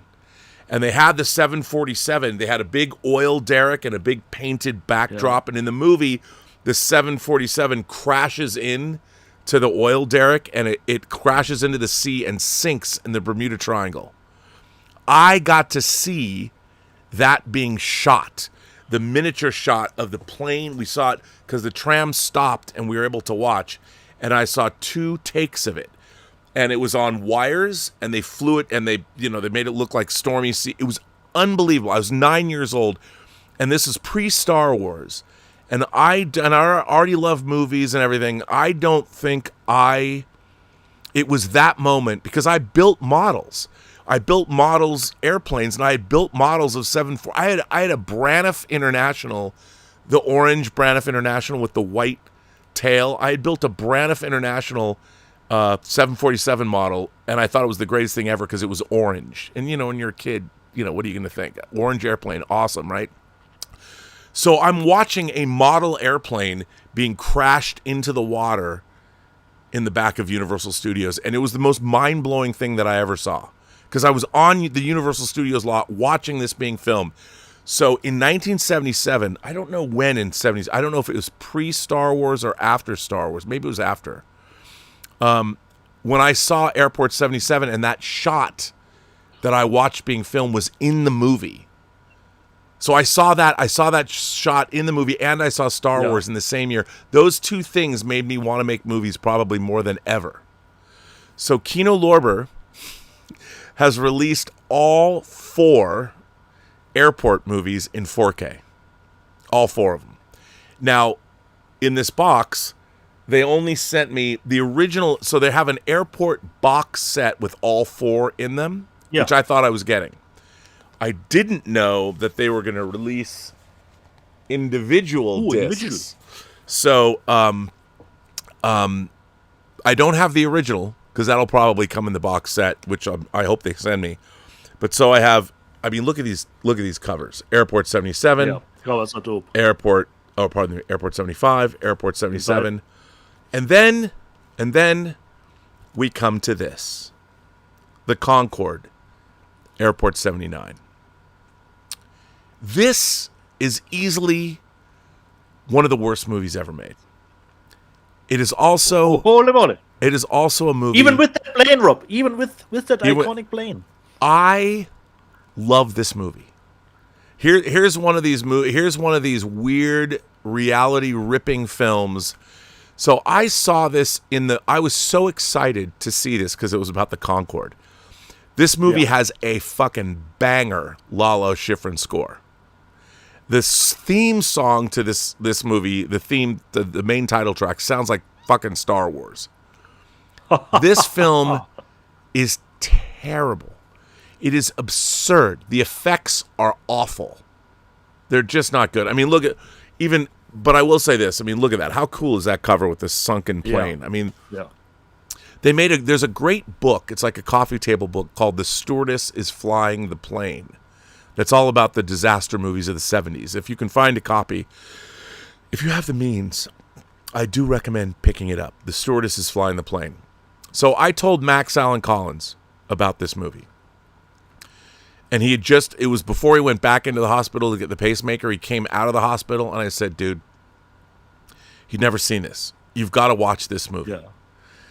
Yeah. This movie is epically absurd and just terrible on every level. But I love it so. I do not apologize for loving this film. But I will say this. Don't need to. This movie has one of my favorite lines of dialogue in any movie ever. Now, by the way, I used to think when I was a kid, if Jennings Lang produced a movie, like all the airport movies were Jennings Lang production, that they would be the greatest movie ever made. And Jennings Lang he produced these films, but he came up with the story for this movie. Because, of course, he did. In this movie, Robert Wagner wants to kill his girlfriend, who's a stewardess, or she's a reporter or something. I don't even remember, because it doesn't matter. And so he's going to shoot the Concorde out of the sky because he's an arms dealer. And he's going to kill everybody else on the plane. But George Kennedy, who comes back in his fourth role as Petroni, fourth time as Petroni, they had to figure out a way to keep him in the movies. And they just made him the pilot of the Concorde. Because why not? And Alain Delon, who's great in Le Samurai, Jean-Pierre Melville's Le Samurai, is like his co-pilot. And Emmanuelle herself, Sylvia Crystal, that you got me the box set, plays a stewardess. And Emmanuelle, Sylvia Crystal, walks into the cockpit of the Concorde where Alain Delon and George Kennedy are. And she says, "You pilots, you're such men." And George Kennedy turns to her and says, "They don't call it the cockpit for nothing." Come on. That is Legendary, Rob. Legendary. I can't tell you how every person in the world needs to see the Concorde 79, the Concorde Airport 79. I think the best you of see, them... Rob, you see, Rob, that is a joke that I don't know how you would translate it in a German dub, you know? I can only imagine. I can only imagine. Now, I will say this. Interestingly enough, in Airport 77, they actually, because these are Universal movies, they show you for the very first time a laser disc is used. So MCA Discovision, I mean, people talk about, well, laser discs. Laser discs go all the way back to the 70s. They appear in this movie, because and by the way, Jimmy Stewart is in this movie. And he's the rich scion that of some great family. He's old in this movie, but his whole art collection's on this plane, and he's got a Laserdisc player to welcome everybody on board. They have a Laserdisc to play for everybody. First time a Laserdisc was seen, interestingly enough, and the Laserdisc format was not even test marketed. It was test marketed in Houston, in my hometown of Seattle, a year later. So there's your physical media. If you're this is one of the movies that has it puts it's a that milestone. movie over the top. But dude, Concorde Airport 79, I cannot tell you. The score alone, it's worth watching for the score alone. But these visual effects 2 years post Star Wars are so bad. And this movie is so absurd. But you know what? Robert Wagner is the villain. George Kennedy is booted up to a pilot. And this has Dolby Vision. I mean, I look at this. Everything I you think need. This is what life is worth living for. The Concorde Airport 79. And you know, I was delighted. There was a book that came out. I want to say in the late 70s, early 80s, called the Golden Turkey Awards. That was like, it had the 50 worst movies of all time in it. This is in that book. Okay. This is I cannot tell you how delighted I am to own this. So I won't belabor the point, but you know what? I would wait. I don't know where the Kino Lorber box set is because they didn't send the first. Yeah. The first Airplane is like a legitimate stab. They're trying to make a legitimate movie with real human pathos. But when you're watching disaster movies, let's face it, all you want to do is watch the disasters and people die. That's the whole point. That's and you know, right. And then you want to see, like, you know, Shelley Winters die in the bowels of the Poseidon. So there you go. The last 4K from Kino Lorber, another Paramount, we'll jump back to Paramount, is the sequel to Chinatown, The Two Jakes. Ooh, Jakes. Starring Jack Nicholson and directed by Jack Nicholson. And there is audio commentary on this 4K by none other than Max Allan Collins. And Heath from Serial at Midnight and Max Allan Collins do that. Max actually, see this artwork? This is the original artwork. Max owns this original piece of artwork. Max Allan Collins is a huge fan of this movie. This film came out in 1990. It was produced by Robert Evans. Robert Evans had Godfather 3, coming off the heels of Godfather, and The Two Jakes, the sequel to the Chinatown. So Chinatown and Godfather 3, the Two Jakes, the sequel to Chinatown, and Godfather 3, the sequel to the Godfather movies, came out both in 1990. This film was, again, it was of course written by Robert Towne, the original writer of Chinatown, and it went through a long process of trying to get made. It was a difficult process, but I like this movie, as does Max. And so now it's in 4K. It only had come out with the Chinatown set in Blu-ray, but this is a 4K. So there you go. You go, Kino Lorber. What a box from Kino Lorber. Yay. Then I also got, I finally got around to getting Dirty Harry in 4K. Oh, nice. So I've got the old Dirty Harry Blu-ray box set, but I don't necessarily need the other movies in 4K, but I do have this. I had not got it. I don't know why. It kind of fell through the cracks.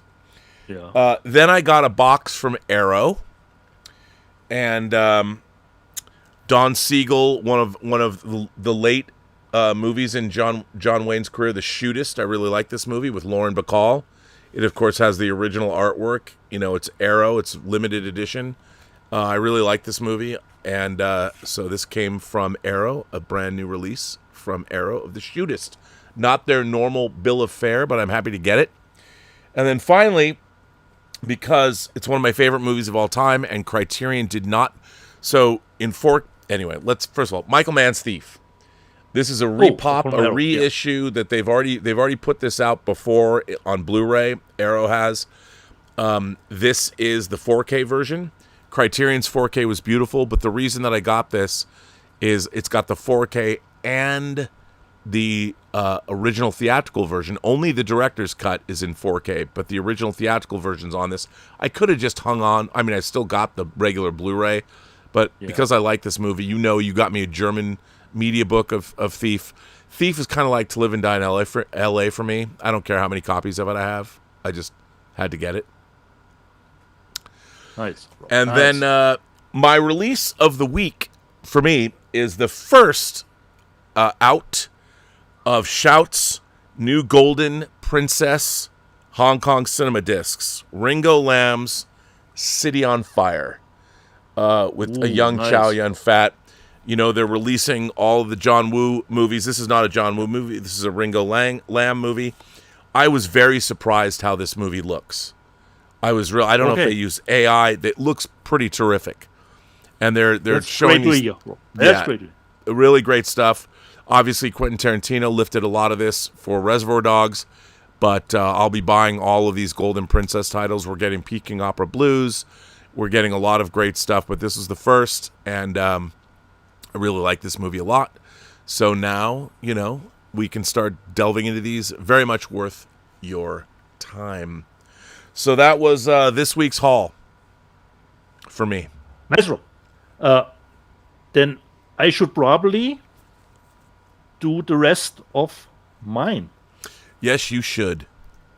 I hope before I dozed off to somewhere, I hope I was able to show the Monty Python. Yeah, you were. Grail. We saw that. Okay, so this was done. Okay, then Rob was finishing with Arrow. We go to Arrow for me because I actually enjoy the remake and even the prequel, and we start with the prequel of the Texas Chainsaw Massacre. The beginning, which comes with the original cover motive, and actually contains not only a poster, but a booklet too for the movie. And we always know that Arrow puts in nice cards for coming attractions. And in the beginning, I found I know. this one. How great is that? Haha. That is awesome. By the way, So, the that beginning- has still not been officially announced by Arrow. Yeah, but that was just is in the cards. The beginning and the official remake. Goodbye, Marcus Nispel. We got cover artwork.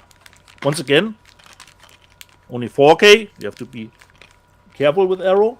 They're always separate releases for the Blu-ray and the 4K. And we have booklet for it. And let me just see what this card showed us come up. Speaking of Red Sonja, which I don't know why they're doing Red Sonja, because it's already out here in Germany on 4K. So they're both Texas Chainsaw Massacre movies. Then one of my favorite movies of the year, probably, perhaps my favorite, even better than Weapons. Once again, from A24, I've got the Bring Her Back. Oh, the Raka Boys, the Diggy. That's such a heartwarming, uplifting film. Certainly, Rob. Certainly. So this is just a 4K, and as always, they did put in some art cards, which, like Rob says, shows all the nice, warm feelings that Bring Her Back has in store for you.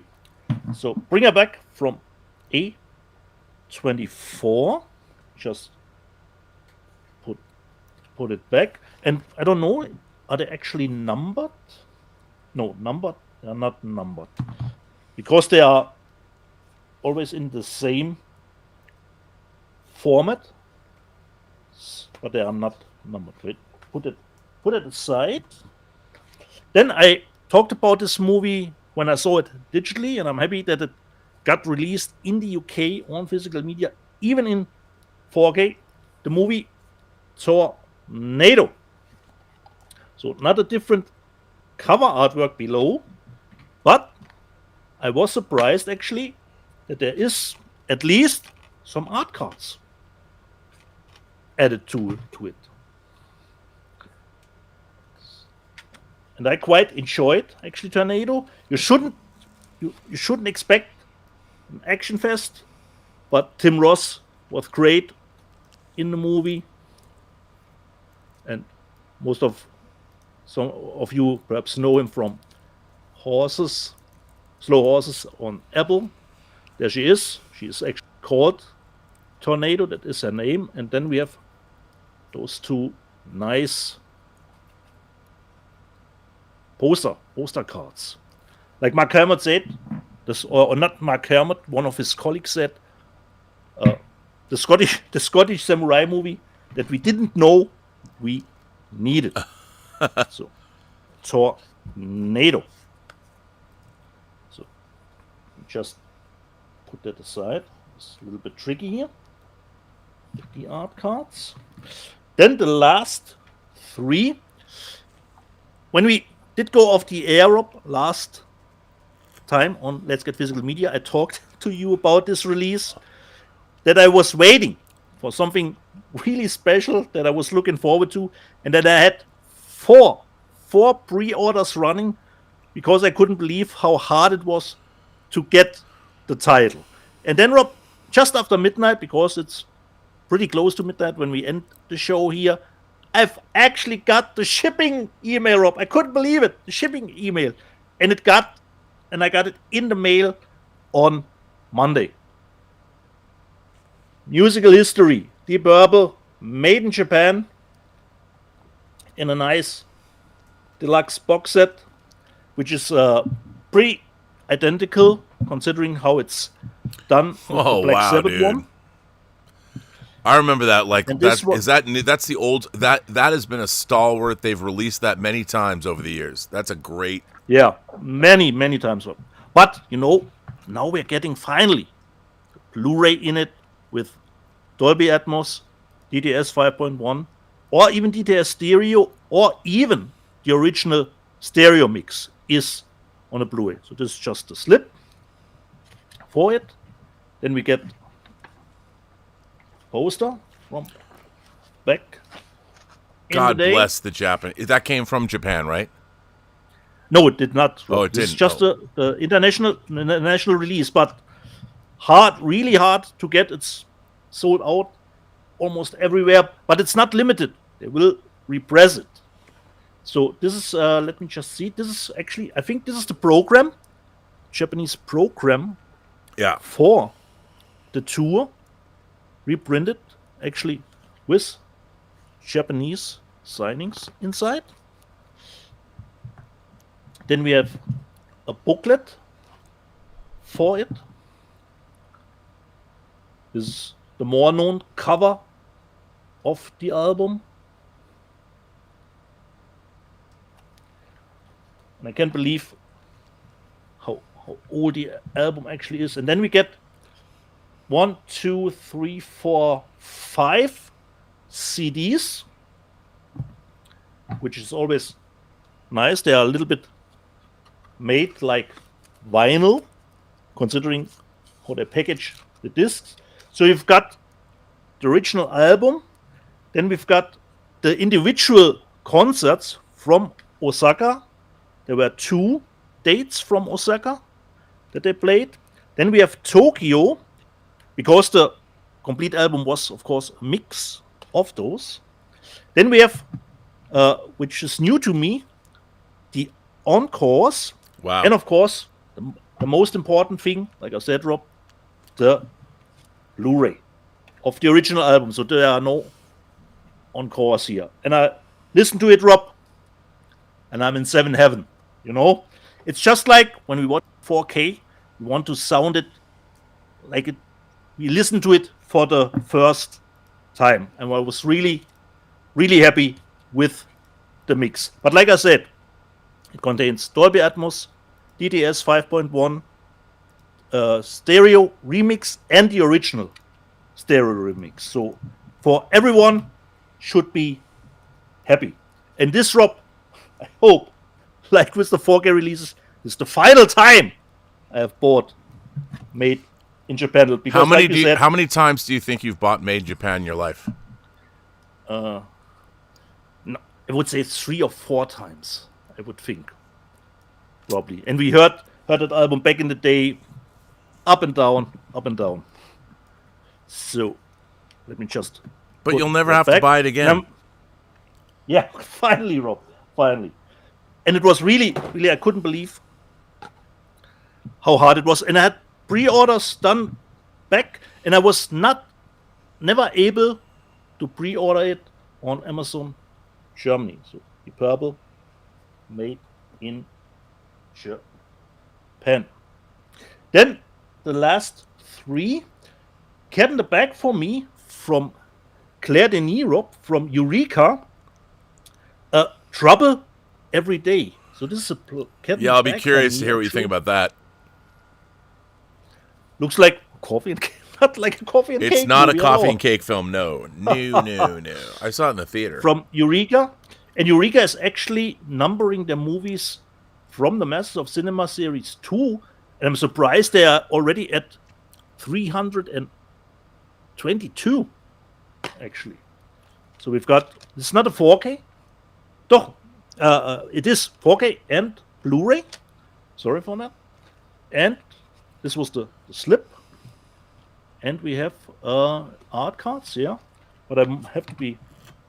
Let me just look at them first. Considering... Do them very quickly. So I have no idea what to expect about this movie. Let me just see. There's not a reversible cover artwork, but there is something printed on the back. But I don't think I have ever seen a transparent 4K case. Can't remember. Transparent 4K case. And we've got the big booklet for it too. From Eureka, this one. Which of course, Rob and I will be looking forward to our favorite coffee and cake movie, Martyrs. Oh, that's pre-ordered, dude. that was first day pre-order. I think November, end of October or November is the release for it. So, Claire Denis, Trouble Every Day, which sums it all up. Then, last 2, Umbrella. The first one, Cat in the Bag from Europe, a found footage movie from Japan. Noroi, The Curse. I have no idea. But this is a found footage movie. And of course, as we know from Umbrella, comes with the disc separately. You can reverse the cover artwork so you don't have the Australian rating on it. But this is not a 4K, probably considering the source. This is just a Blu-ray. This is the poster for it. Then, let me just see, there were a cool quote here somewhere. I don't know if I can find it. So here we have the booklet, and it has actually a diary at the back, a little bit of a diary, considering, I think, the events that take place in the movie. And we have art cards. Gotta love what Umbrella's doing. Although I don't like their new logo. So, Noroi, The Curse. Just put it aside here. And the last one, the big one, where do I have it? I forgot it. Because actually it came with a t-shirt. You forgot it? What do you mean you the forgot t-shirt, it? Rob. I forgot the t-shirt because it is somewhere back. So it came with a t-shirt, but I will wear it at some point. I've got a big box set of Salute. Oh yeah, I have that. I've ordered that. Nice. And The Blood of Heroes was the different title of the movie on the back, and this is bigger than the movie should probably get. Yeah. But better that way than to go. Although it's David Peoples who co-wrote Blade Runner. Yeah. Correct. So we have, of course, the card. Let me just see. What do we have? Oh, pretty decent number. 33 of. Yeah, because how many people ordered that? Correct, Rob. Correct. Considering the movie, if you're interested, the normal edition is totally enough. So we got the slipcase. Then we've got probably the original artwork, which you can, of course, switch, that you get away from the ratings. Got the 4K and the Blu-ray poster artwork in it. Then we did get, I think, about the rules of the Chugger. Yeah. Yeah, here it is. The game, and the rules for it, about weapons, what you can use, and some storyboards in the back. So this is more about the game itself, and then really look at this, Rob, for a Salute of the Chugger. A pretty hefty book. This looks like the script. Yeah, the script at the beginning. Then we have storyboards in it, and even more. And we have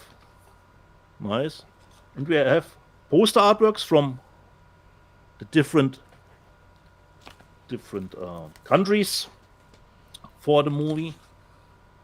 So original posters. So really thick book for Salute of the Chugger. What a box set, Rob. What a box set. You gotta love it. But considering I've seen it, the normal edition would be totally enough, considering the movie. Salute of the Chugger. My last one, Rob. My last one. Well, you know what we've forgotten today?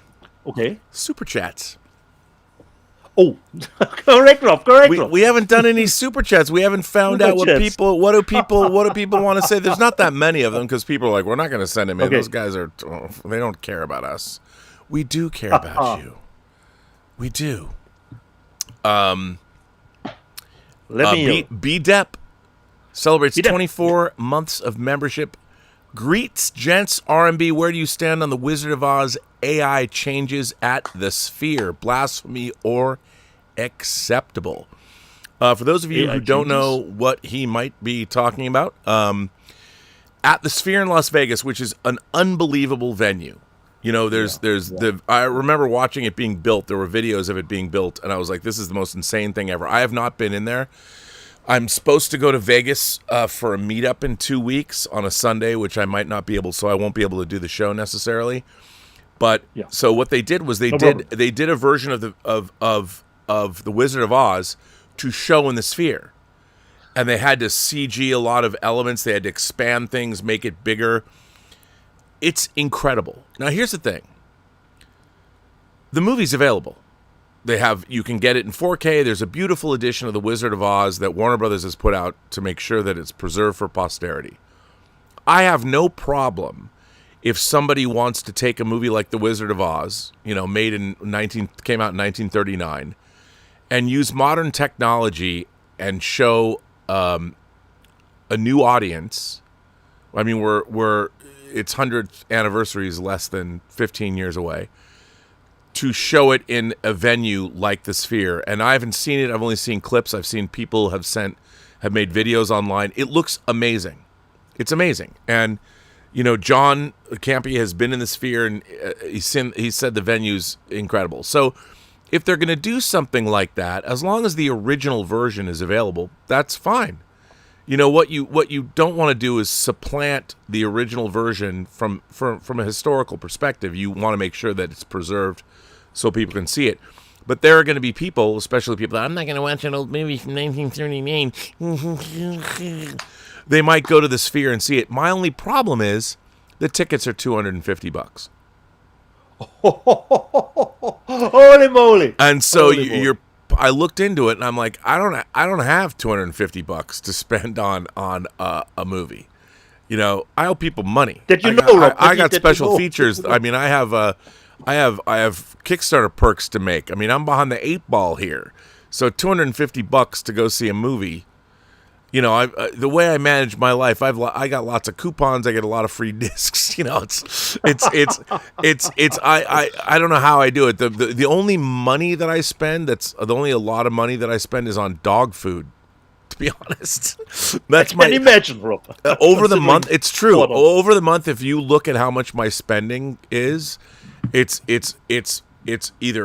power, internet, mortgage, and dog food. That's it.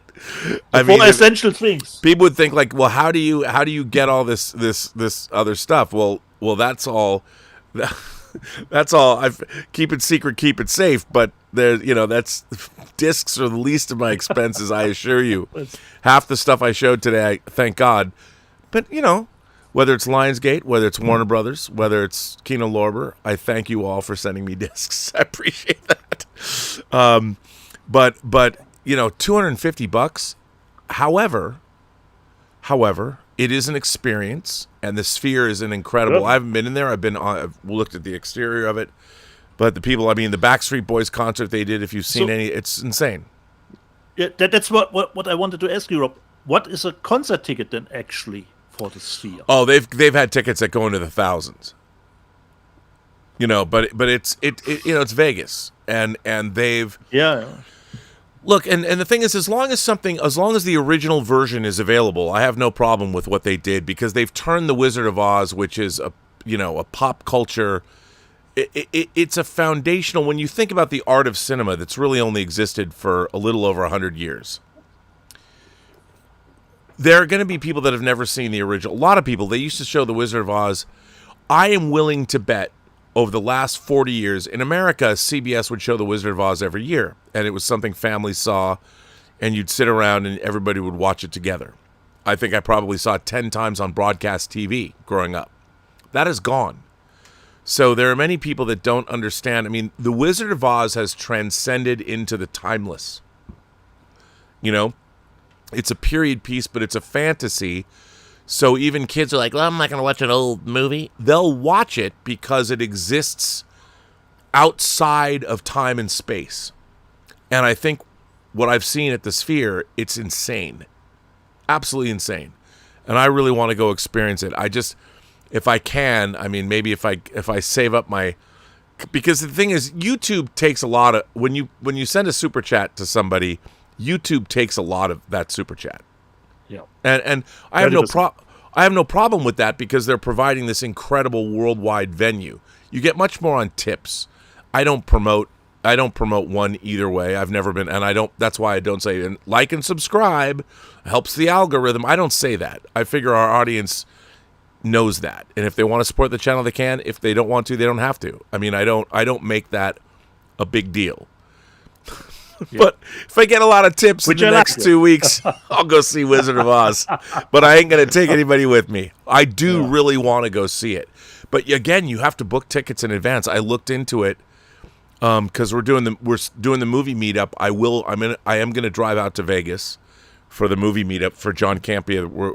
He's going to see The Long Walk. So for those of you who don't know, John he sold his old camper and he bought a new, like an RV from a company called Nuvo. It's really great. I mean, it's not a big RV, but it's really cool. I mean, it's really well thought out. The company's great.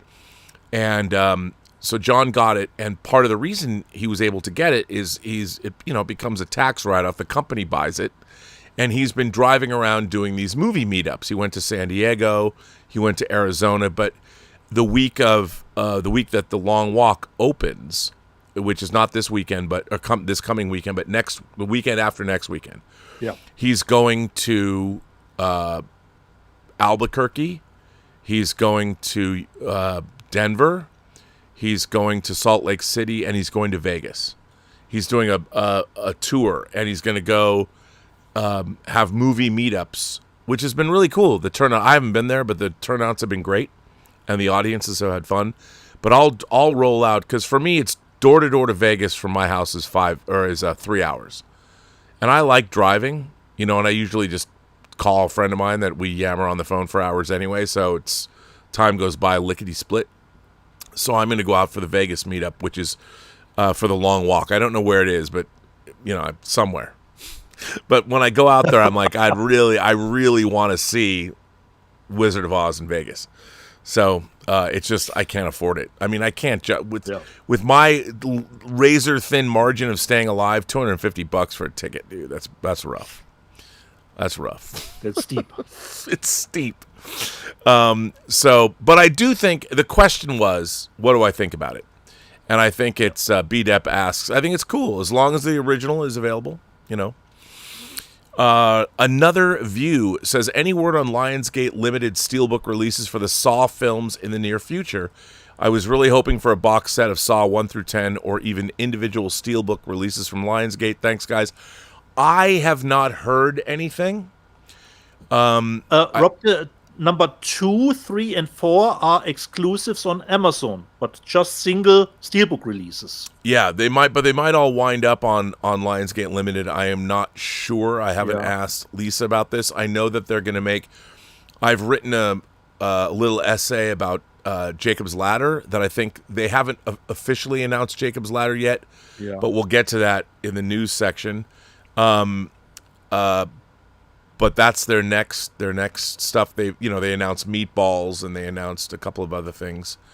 But I don't know. I'm sure they will get around to doing the Saw films. I'm sure they will at some point. They must, because that's been a total earner for them. 200 Watt Studio says, why would someone enter the long walk? What does the winner get? Well, as in the book, if you win, you get a wish. Whatever your heart's fondest wish is, they will grant it. You also get all the money you need because it's an economically depressed America. Basically, the insinuation it's in the midst of another Great Depression, and they give you a ton of money. So that's part of the reason that you enter it. Richard Curtis sent in an enormously generous super chat. Richard, thank you for that. I very much appreciate that. Richard says, $50, man. Or 50 euros. I don't think I can say what I need in a super chat, but I'll try. I saw a video of left-leaning individuals calling people nasties. George Orwell tried to teach us to be aware of the sins of the past and not retell history so as not to repeat them. I know, okay, since this is not necessarily physical media related, but yeah, I think, look, I used to consider myself very left-leaning. I'm a classical liberal. I remain a classical liberal. I think I've often said that if people are going to come for me, it's going to be the left that comes for me. And look, my default position is I like people. And, to understand I like all people, to be honest. And even if there's people that I disagree with or there's people that I might loathe, my default position is if I have a time to meet with somebody that I dislike, I try and find some kind of common ground because we all inhabit the same planet. It is not conducive to hate people. I hate ideologies. I hate certain religions. I hate certain societies that I feel are antithetical to the progress of humanity, and I think that's okay and absolutely justifiable. But I do think that if you start to demonize people in our as you know, in your country, demonizing groups of people, it doesn't lead anywhere good. You can demonize ideology. You can demonize political ideology, religious ideology. That's a different thing. But, you shouldn't demonize people unless, of course, those people are like psychopaths or, shooting up schools and things like that. You can demonize those people because they've given up their right. When you transgress and they've given up the right to be considered human beings. I don't care if you take a life or you're out. You're gone. You're out of the family. You're out of the human family. But I understand, and I don't think that the calling people nasty is not conducive to anything. And one of the problems I think that we have in our world is we've forgotten how to talk to each other. I used to like watching in the UK, like they'd have Parliament and stuff, and people would yell at each other. And nowadays we it used to be, if you talk to people, Washington insiders, it used to be that the Republicans and the Democrats would yell and scream at each other, but they'd all go out to dinner later. Those days are over. We are now living, because of social media and analytics, we now live in a world where hatred is being fomented and farmed on purpose for whatever reason. But I think that isn't helpful. You know, at the end of the day, I'll tell you something. Like, I was really angry about this situation where Snoop Dogg got in a bit of trouble. I don't know if you saw this. Okay. So Snoop Not Dogg, sure exactly. Snoop Dogg told a story where he went and saw Disney's Lightyear, and in Disney's Lightyear, two women, or it's shown as two women, are the mothers of a kid, and his 6-year-old grandson asked in the theater, "How can there be two mothers?" You know, and Snoop Dogg explained that he took his kids to a Disney movie, his grandkids to a Disney movie, and he really didn't want to deal with the ramifications of the question of a 6-year-old kid wanting to know why a child had two mothers. That's what he said. And of course, the writer of Lightyear chimes in and turns this into a thing where Snoop Dogg has to do better. He needs to be able to, he needs to be able to stand up for love and all that. Well, okay, that might be true. But in the situation that Snoop Dogg was relating, his point was, I went to a Disney movie. Now, to be fair, Lightyear was a PG-rated film. And they did say in everything that there was a same-sex kiss. The problem is Snoop Dogg doesn't know that. And you could say, well, then it's his fault. But his point was that if he thinks he's taking his kids to a children's film, even though a Toy Story adjacent movie, he didn't expect for his 6-year-old grandson to confront this issue. And then, of course, he becomes vilified on social media when the writer of the movie comes out. And even she said, when I was writing the scene, I just thought it would be cool to make it, instead of he kisses her, she kisses her. So suddenly we have two women and it's in the movie. So it wasn't, from the writer's perspective, it wasn't really well thought out. But the thing about what I pushed back on this on social media, and I got pretty roasted. I said, look, what Snoop is pointing out is that he didn't expect when he went to see Lightyear that he would suddenly, as a grandfather, be in a position where he's going to have a conversation with his 6-year-old grandson. Yeah. Now, I would say, as everyone knows, I'm all about living and let living, and I certainly have no problem with anyone's sexuality. I'm all about everyone's sexuality, all the myriad forms of sexuality. I wished we lived in a alien's future, because it doesn't matter whether it's Arcturian, baby. I would like to know, what does that mean? I would like to experience it. Bring it on, son. But so a lot of people pushed back and suddenly came at me and said, that it's a well, you're just not progressive enough. I'm like, I was going to gay bars when I was 15, but they don't know that. But they're coming at me, and I'm like, the point is that why is it that we're so quick that we want to have 6-year-old kids having a conversation about mothers, and then you have to talk about the mechanics of procreation and all that? I'm like, why can't 6-year-old kids be allowed to be 6? When I was a kid, I didn't know anything about sexuality, to the point I knew that I did know that I liked all the girls on Star Trek. They had big boobs and big hips, and I liked that. I didn't know why. It was just my jam. I'm like, I love girls on Star Trek. And I love girls from the 60s because they look very feminine. I love Zoftic, bodacious women. I didn't know why. If you were to explain the mechanics of sexuality, I wouldn't have got it anyway. So I think what Snoop was saying, but of course, then he has to go apologize. He comes out and goes, I'll do better next time. And I'm like, why does he have to do better? Why can't his initial response, why can't people understand that children who are 6 years old, who are inquisitive and ask all kinds of questions, why is this? That sometimes you don't want to get into it. And, you don't want to get into those conversations. You're not prepared to have them. And I think, look, we have to give people trigger warnings when they watch Gone with the fucking Wind. The left would tell you, hey, listen, if you have a college lecture seminar and you're going to deal with somebody if you're going to touch on a subject that somebody might be traumatized for, we have to give trigger warnings. But if it is the reverse, if somebody doesn't want to deal with these with progressive issues with their 6-year-old, then it's like they have a problem. It's so hypocritical.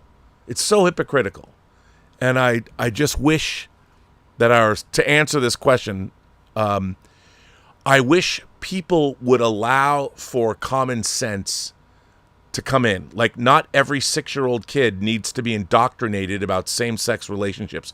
Not because same-sex relationships are bad, but you have to then explain things that are beyond the understanding of a 6-year-old.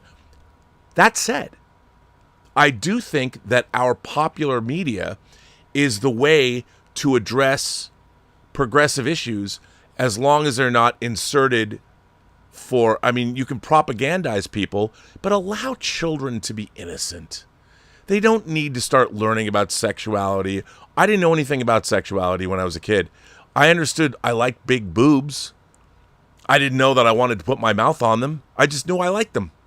But, you know, I mean, it's like, it's so, we live in a society where the death of common sense, everybody wants their issue. You need to understand how I feel. You need to understand we're an oppressed minority and everybody needs to know about this right now. I'm like, no, everybody will learn eventually. But when you're 6 years old and you're asking these questions and your grandfather gets upset that, look, I didn't want to deal with this when I went to this movie, that's valid too.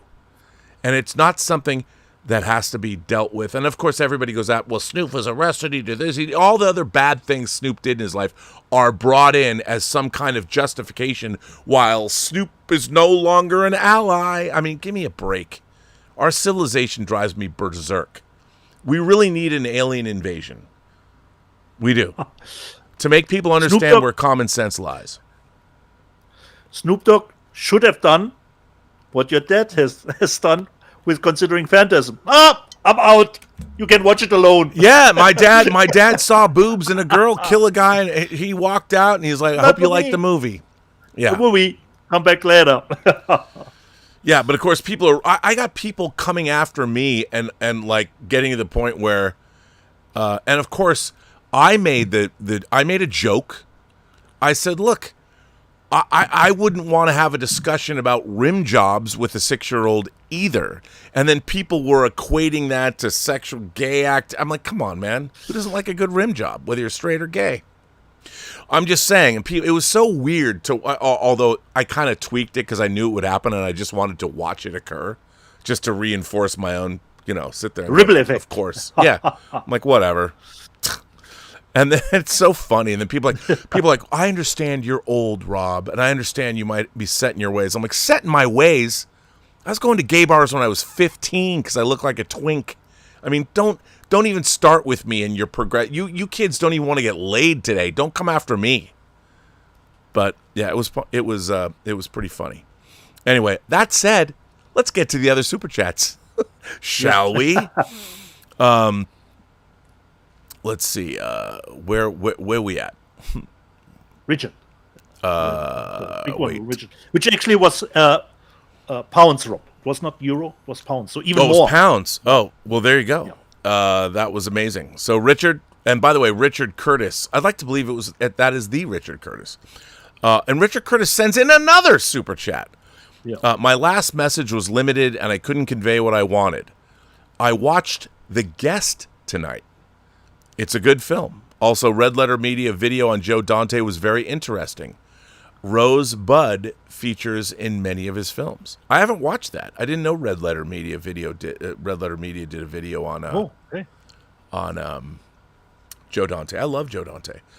Hitchhiker 423 celebrates 27 months of membership. Hail, Rob. Nice. I have a survey request from the documentary firm who did The Thing and Aliens, and I suggested the next one could be TRON due to its history. Oh, well, that is a great segue into our news section, because Dieter fights for the users. Do you not? Yeah, certainly. That's right. Since 1982, Rob. Since you fight for the users. Let's jump in. By the way, B Things is a PGA hero. Mr. Z upgraded his membership to friend of the channel. And Gio Diaz upgraded his membership. And Major Chai Chai says, give my love and best wishes for a speedy recovery to Max. Very nice of you to say. By the way, I gotta say, Major Chai Chai has sent me a whole video, a whole documentary of her making her giant Death Star, which is pretty epic. Can't wait to share it with everybody. So would you say we should go to the news? Yeah, Rob. It's the next topic point. All right, there is a lot of good stuff here, Dietz. First of all, mid-September, as David Sylvian sang, September's here again. Tomorrow, if you're not a fan of David Sylvian, I don't know what to tell you. You should be. Secrets of the Beehive, it's great. Orpheus, September. I will post it like I always do every year. But anyway, it has been announced. Mid-September now has TRON. TRON is coming out in 4K in a Steelbook. Actually, I really like this Steelbook a lot. Nice. Isn't that a cool Steelbook? That's a cool Steelbook. What I love, Rob, is it's almost like the German company Turban, announcement, and it's not in 3 months, 4 months, or 6 months, It's right around the corner, the release. Well, yeah, in the second week, it comes out in supposedly the second week of September. Yeah. It's not in the States. It's not up for pre-order yet.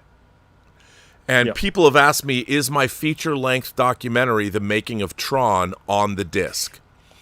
I don't know. I would hope it is, because it's work.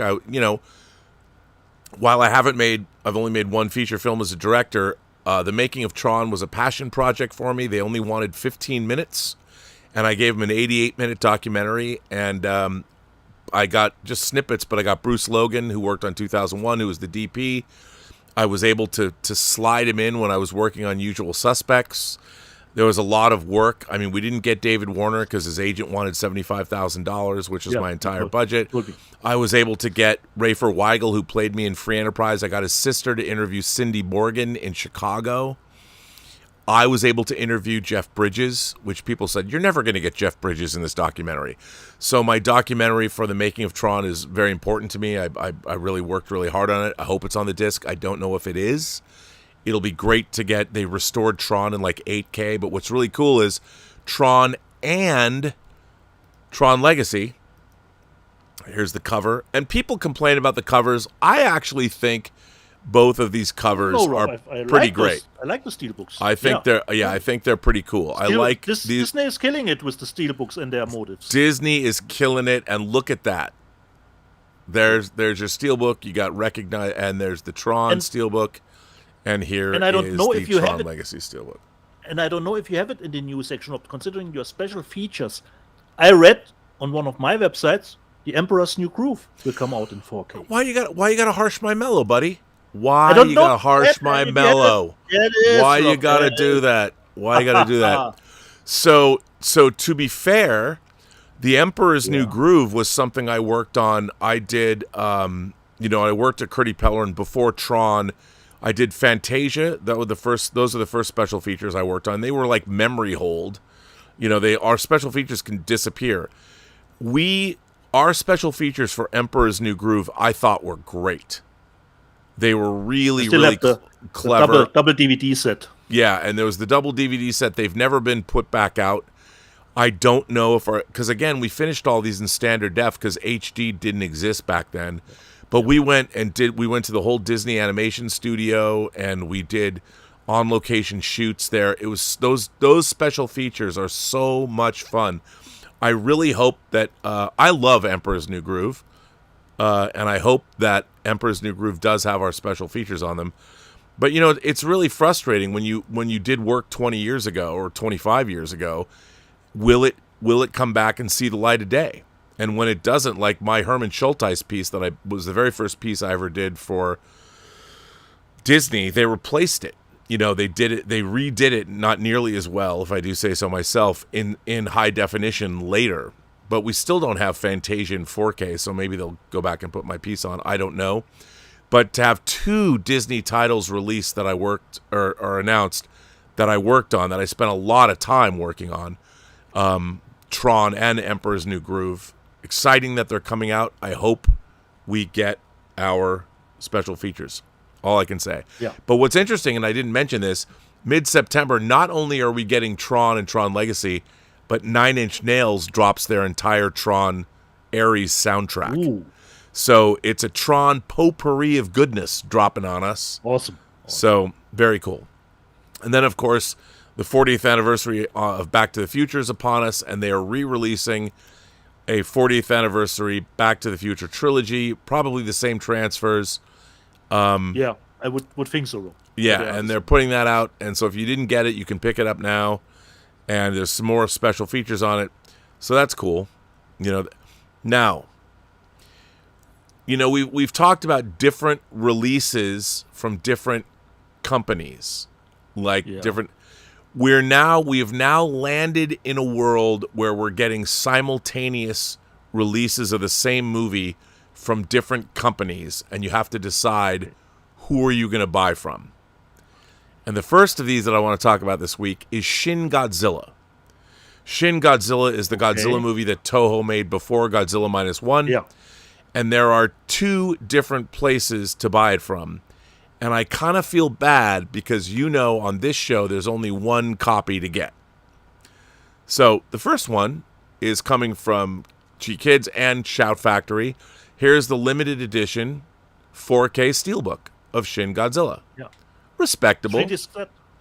Yeah, 3D cool. set. Or you can go to the Godzilla store and get this version.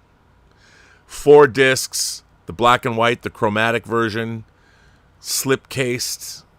I mean, I'm sure this one's like, $80 with shipping. This one's going to be a lot cheaper.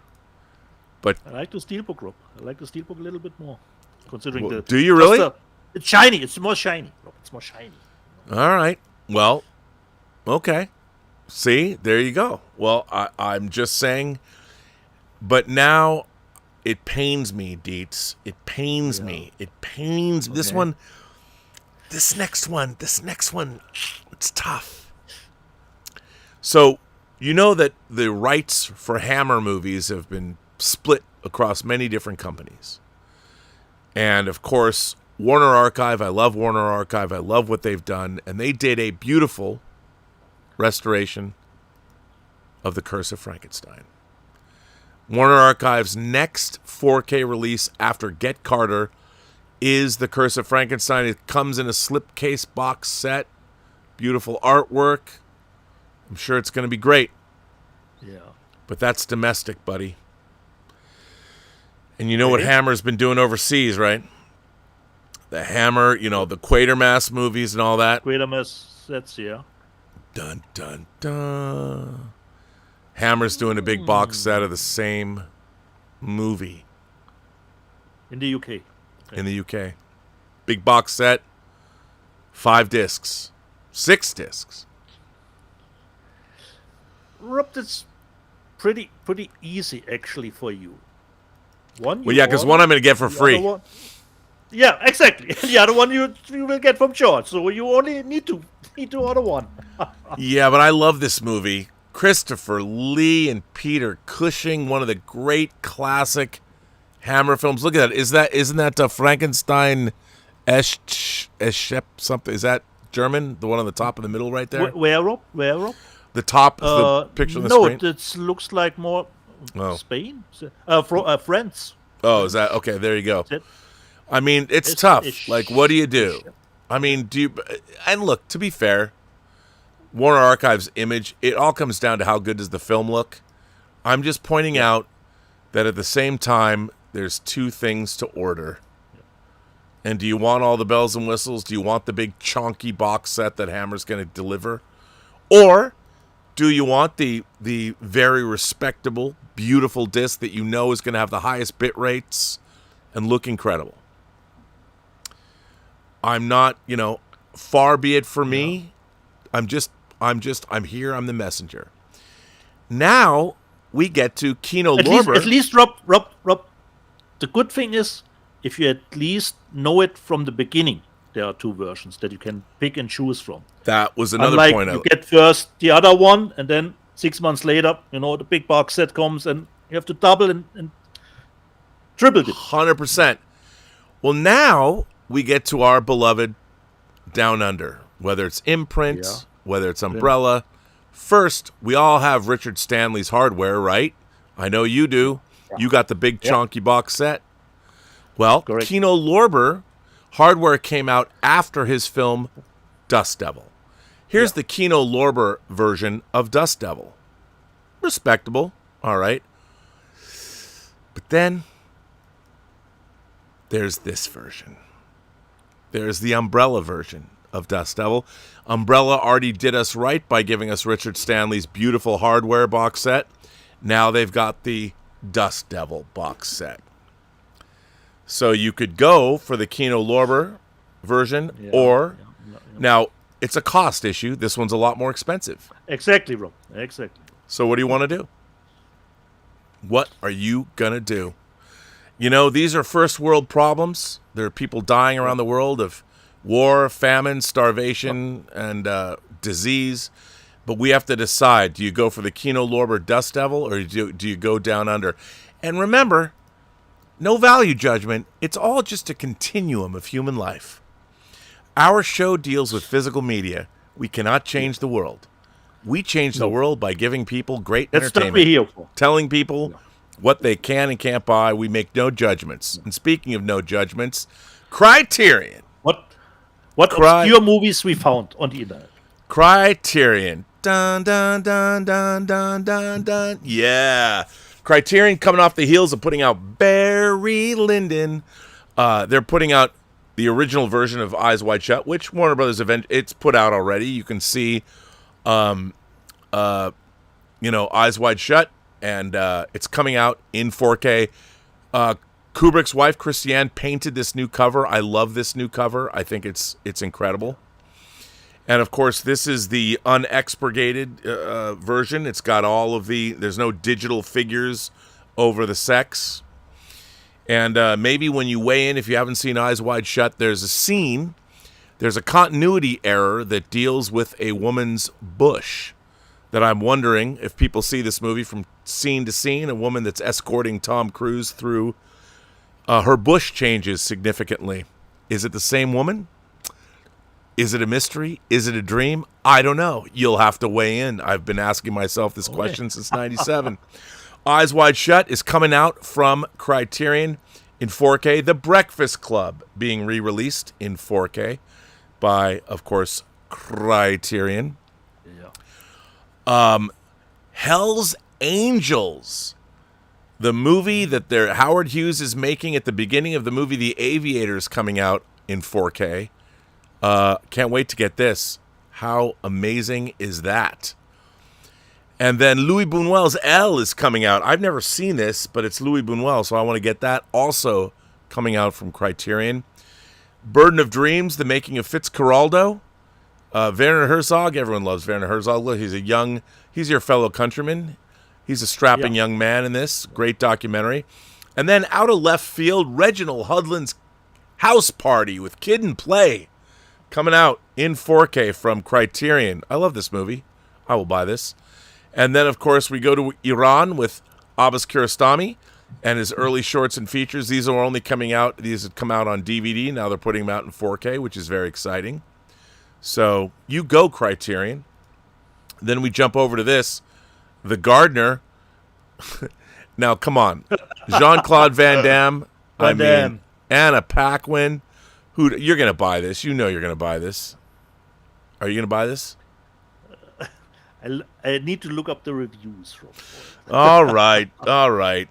And then, of course, give it perhaps a first digital streaming glance on it. Criterion is doing well, but okay, The Gardener. Now, this is Severin. I got to tell you, Maxwell Caulfield and Charlie Sheen star in this movie directed by Penelope Spheris. I took a date to this movie. I didn't really know anything about it. The girl I took never wanted to see me again.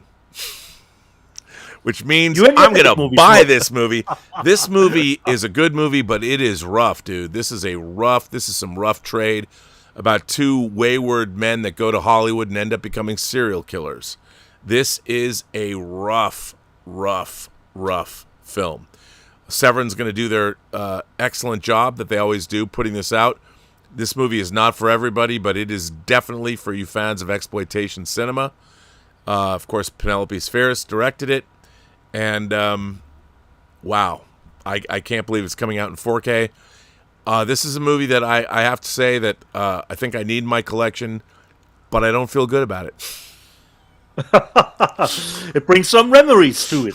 Yeah. It's memories. This ain't a nice movie. It's not nice, but it is a good movie. It delivers the goods.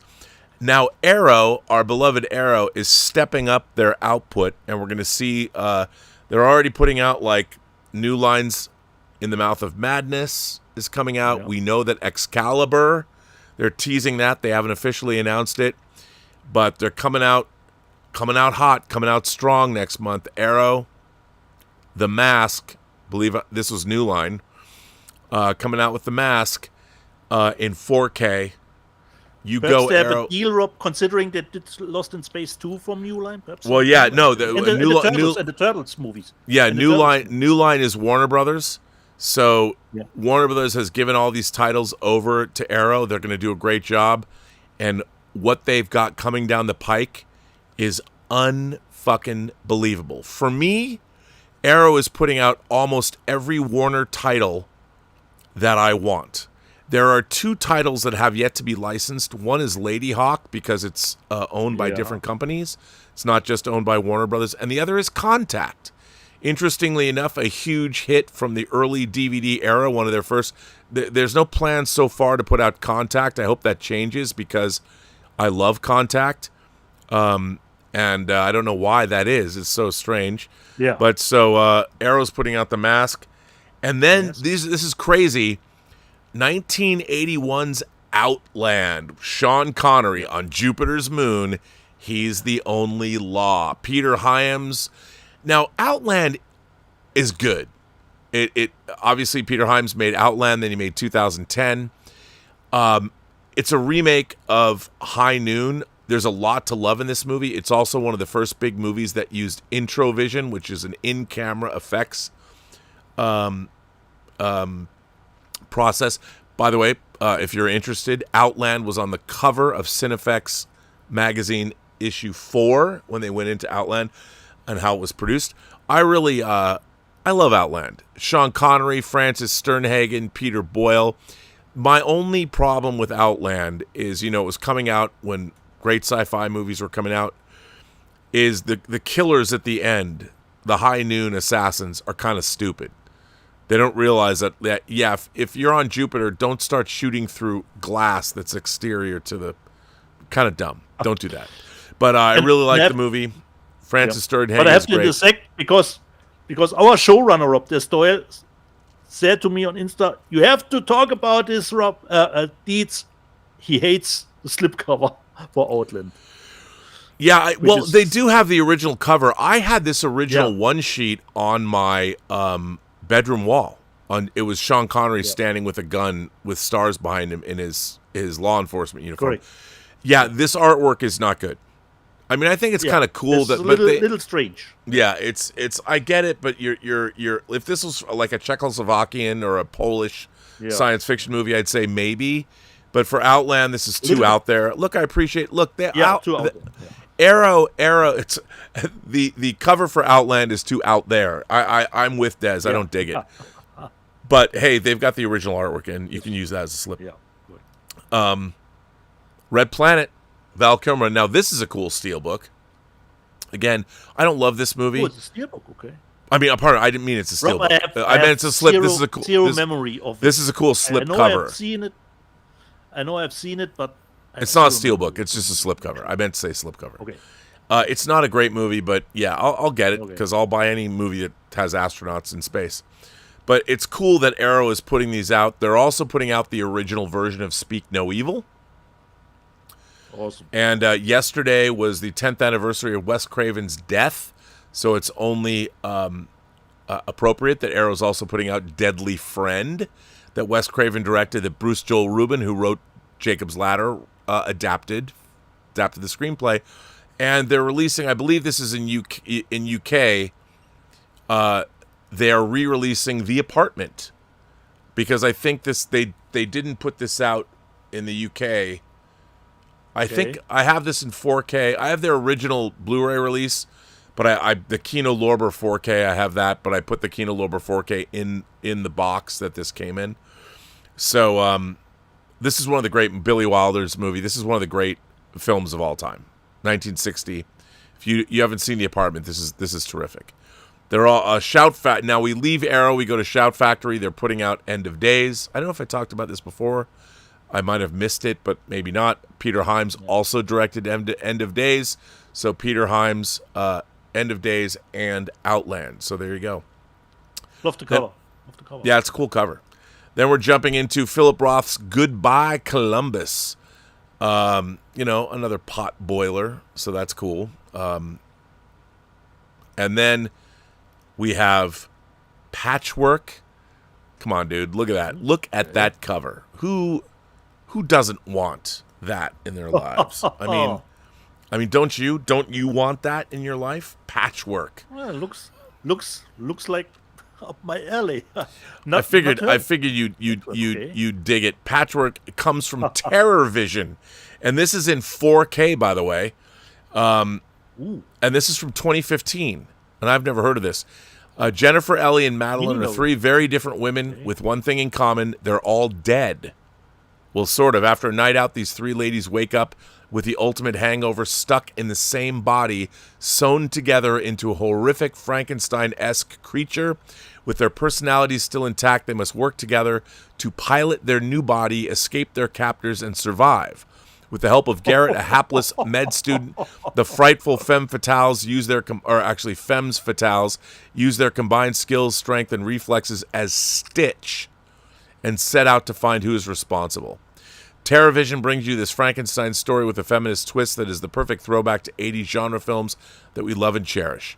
From the director of The Tragedy Girls and It's a Wonderful Knife comes the directorial debut from Tyler McIntyre, Patchwork. And this is in Dolby Vision. It's a 3-disc set. It has a Blu-ray of 4K and the CD soundtrack. It's got short films. It's got all kinds of stuff. I should just support them because this release is cool. Patchwork. You know you're going to buy it. Tragedy Girls was great, but I've never seen this first. I've never even heard of it. But hey. Tragedy Girls was great. Then Imprint Films. Imprint Films is re-releasing. I already have all these as 4Ks, but they're releasing a special 4K Steelbook collection of Halloween 1 through 5 in a limited edition jack-o'-lantern. This is like $250. Coming from Imprint, the shipping alone on this will make it another $250. But here you go. If you want it, you can have it. Now, I gotta say, it is pretty cool. And this is coming out. I mean, even they have a whole video about this. If you look it up, there's a Halloween. Imprint did a whole video. It's on YouTube. And the strictly limited edition jack-o'-lantern pumpkin packaging is a must-have mantelpiece set. It's hand-painted and sitting on a custom molded base measuring 29 by 27 by 25 centimeters. And it also features an integrated flickering LED light. You can have a burning jack-o'-lantern on your shelves all year round. And this is strictly limited to 1,000 copies. Yeah. And I think, Rob, it's already sold out, I believe. Is it? Well, I think, don't shoot the messenger, buddy. I'm just saying. Yeah, I know. So it's already $1,000 on eBay. There you go. Then we have the State Line Motel with Ursula Andress. I don't know much about this movie, but I do dearly love the label. Shameless Entertainment from Britain is bringing us this 1973 film. Ursula Andress, voted the #1 Bond girl of all time, emerged from the sea in Dr. No, Bond's first outing into film history. Here she leads a heavyweight cast, including Eli Wallach from The Good, the Bad, and the Ugly, and action hunk Fabio Testi. This is no quip-filled Hollywood caper under the gritty direction of Maurizio Lucidi, a master of emotional tension. These cinema legends deliver a powerful performance in a sleek psychological thriller elevated by a moody score from Oscar winner Louise Bacalov. After a deadly heist and a breathtaking car chase, Criminals Wallach and Testy split up to evade police. Testy is tasked with getting the stolen jewels across the U.S.-Canada border, and then he holes up in a sleepy border town. So there you go. Hey, why not? It's probably got great sex and violence. It's shameless. Then we have Project Genesis. I didn't know anything about this, but this is a 4K set, and Project Genesis does come to us from Cape Light. Just saying, in your neck of the woods. And this comes from, I can't pronounce the director's name, but and it is a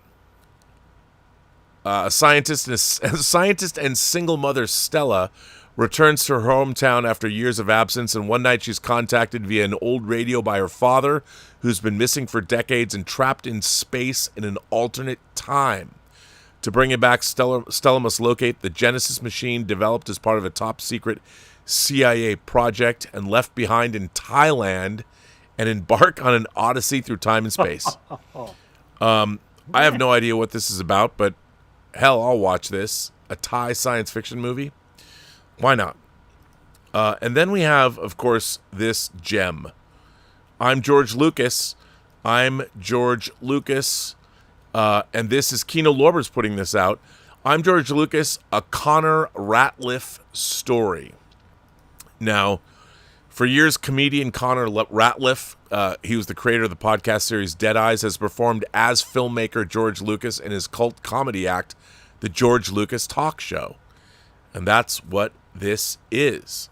So, hey, there you go. What's not to love?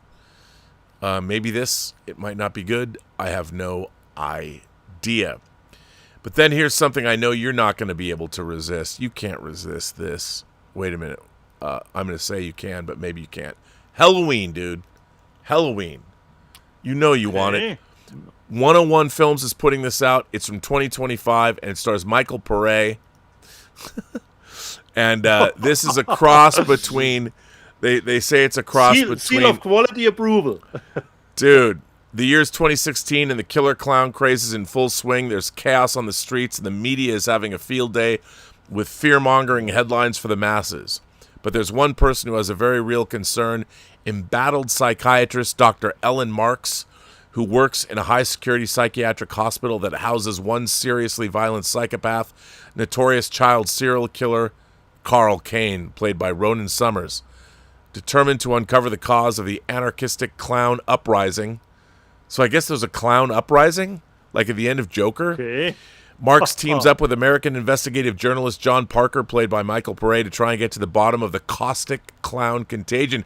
So this is like a zombie movie, but with clowns? Wait a minute. I might have to watch this. They say, prepare for the Clown-mageddon. This, instead of an Armageddon, the Clown-mageddon. This Halloween is one evil entity is hell-bent on destroying society itself. You know what? I'd buy this movie. This sounds good to me. Okay. It's the Terrifier room. So there you go. And Samurai Fury is another. I mean, this looks kind of cool, right? Yeah. Samurai Probably Fury. Lego USA. Coming, I know, right? Well Go USA. And what can I tell you about this film? It's from 2025. And nice. What can I say? In this historical action epic, it follows Hasuda Hayop, a man who led an uprising in the Muromachi period in Kyoto. Hype gathers a group of outlaws as he plans for an unprecedented riot against the authorities. Well, there you go. Could be good. Who knows? I certainly don't know myself. But hey, that doesn't mean it's not good. Then we got, of course, Dan Curtis classic monsters, his TV movies with like Jack Palance as Dracula or whatever. Those are coming out. Hey, I want those. They're great. You go, Kino Lorber. Then we have G.I. Samurai, dude. G.I. Samurai coming out from Umbrella Entertainment. Now this is interesting. So G.I. Samurai, when a modern-day Japanese self-defense force platoon led by Lieutenant Yoshiaki Iba, played by Sonny Chiba, is mysteriously transported to Japan's Warring States era, they find themselves in a world of samurai warlords and endless conflict. So this is a time travel Rob, movie. I showed this movie, but the German edition, where it is called Time Slip. Is it good? I have not seen it, Rob. But wait, continue with your news. I think I will have it at hand. Well, then we also have Umbrella is releasing Quest. Wait, let me actually get to the better Umbrella, like the Umbrella things. There's GI Samurai. GI Samurai. Okay. Umbrella is releasing Quest for Fire. I love this movie. Quest for Fire, of course, takes place back in the day. We got Quest for Fire that they're releasing in the collector's bundle. Umbrella's also doing Angel's Egg, which we talked about last week, coming again from a different company, but Umbrella is doing it. And then they are also doing Lake Mungo. This movie, I think, is something you have to get. Lake Mungo is a classic. And then, of course... Yeah, Chris Stuckman will be happy about that. Yes, Chris Stuckman will be happy. And then we go all the way to... we like this company. This is a small company, but they've put out some great releases. This is Hyena in the Safe. Celluloid Dreams is putting this out. Is this their fourth release? Maybe it's their fourth release. Yeah. Hyena in the Safe is a remarkable caper giallo crossover filled with dark humor and moments of psychedelic glory. The fallout from this heist will make your head spin with its inventive over-the-top deaths and a free-spirited attitude that only the flamboyant 60s could produce. They go all out. I love Celluloid Dreams' work. They do a lot of great stuff. Their transfers are great, and they always give you a great package of extras and swag. Hyena in the Safe, I haven't heard of it. Now, Studio Canal is putting out in Europe Jacob's Ladder.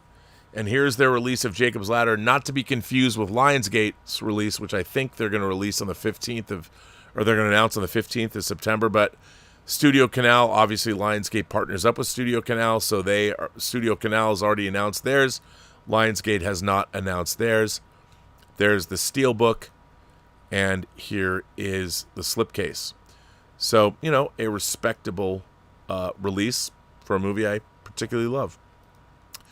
Then we have Nosferatu coming out from the BFI. Werner Herzog's Nosferatu with your boy Klaus Kinski.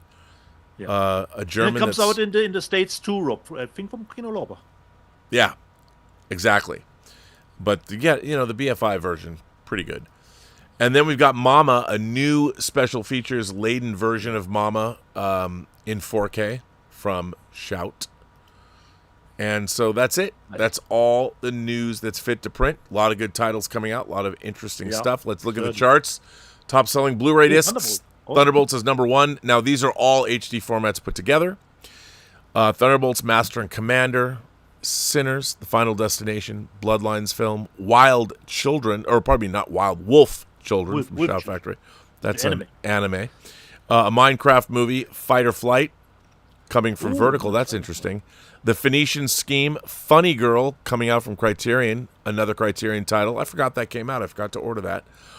Captain America Brave New World. And then to 4K, we have Master and Commander, Far Side of the World, number 1. You go, Steve Asbell in 20th Century Studios. Thunderbolts, Wolf Children, Sinners, Funny Girl, Sunset Boulevard, As It Should Be. Nice. Better Off Dead from Paramount. I haven't got that. Small Soldiers from Paramount. I haven't got that. Paramount. Galaxy Quest, I already have that Steelbook. And Sonic the Hedgehog 2. There you go, Dietz. That is the news, all the news that's fit There I have it, Rob. There it is. print. GI Samurai. Wow, there you Germany go. is called actually Time Slip, but I haven't gotten around to it, Rob. Unfortunately. Wow.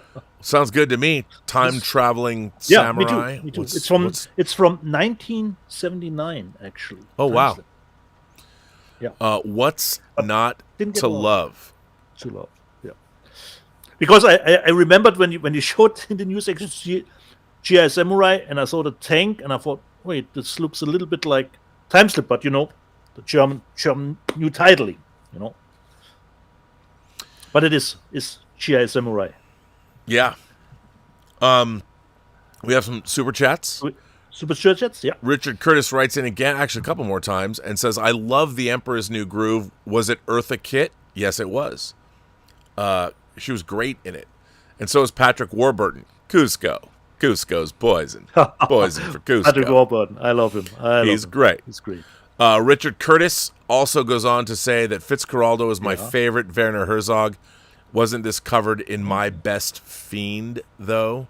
Yes, but this is a movie, I think, only about Fitzcarraldo. I think. About the making of, you know? Yeah, about the making of it. So I think that's the case. About the troubles and with Klaus, you know. Troubles with Klaus. That would have been a great title too.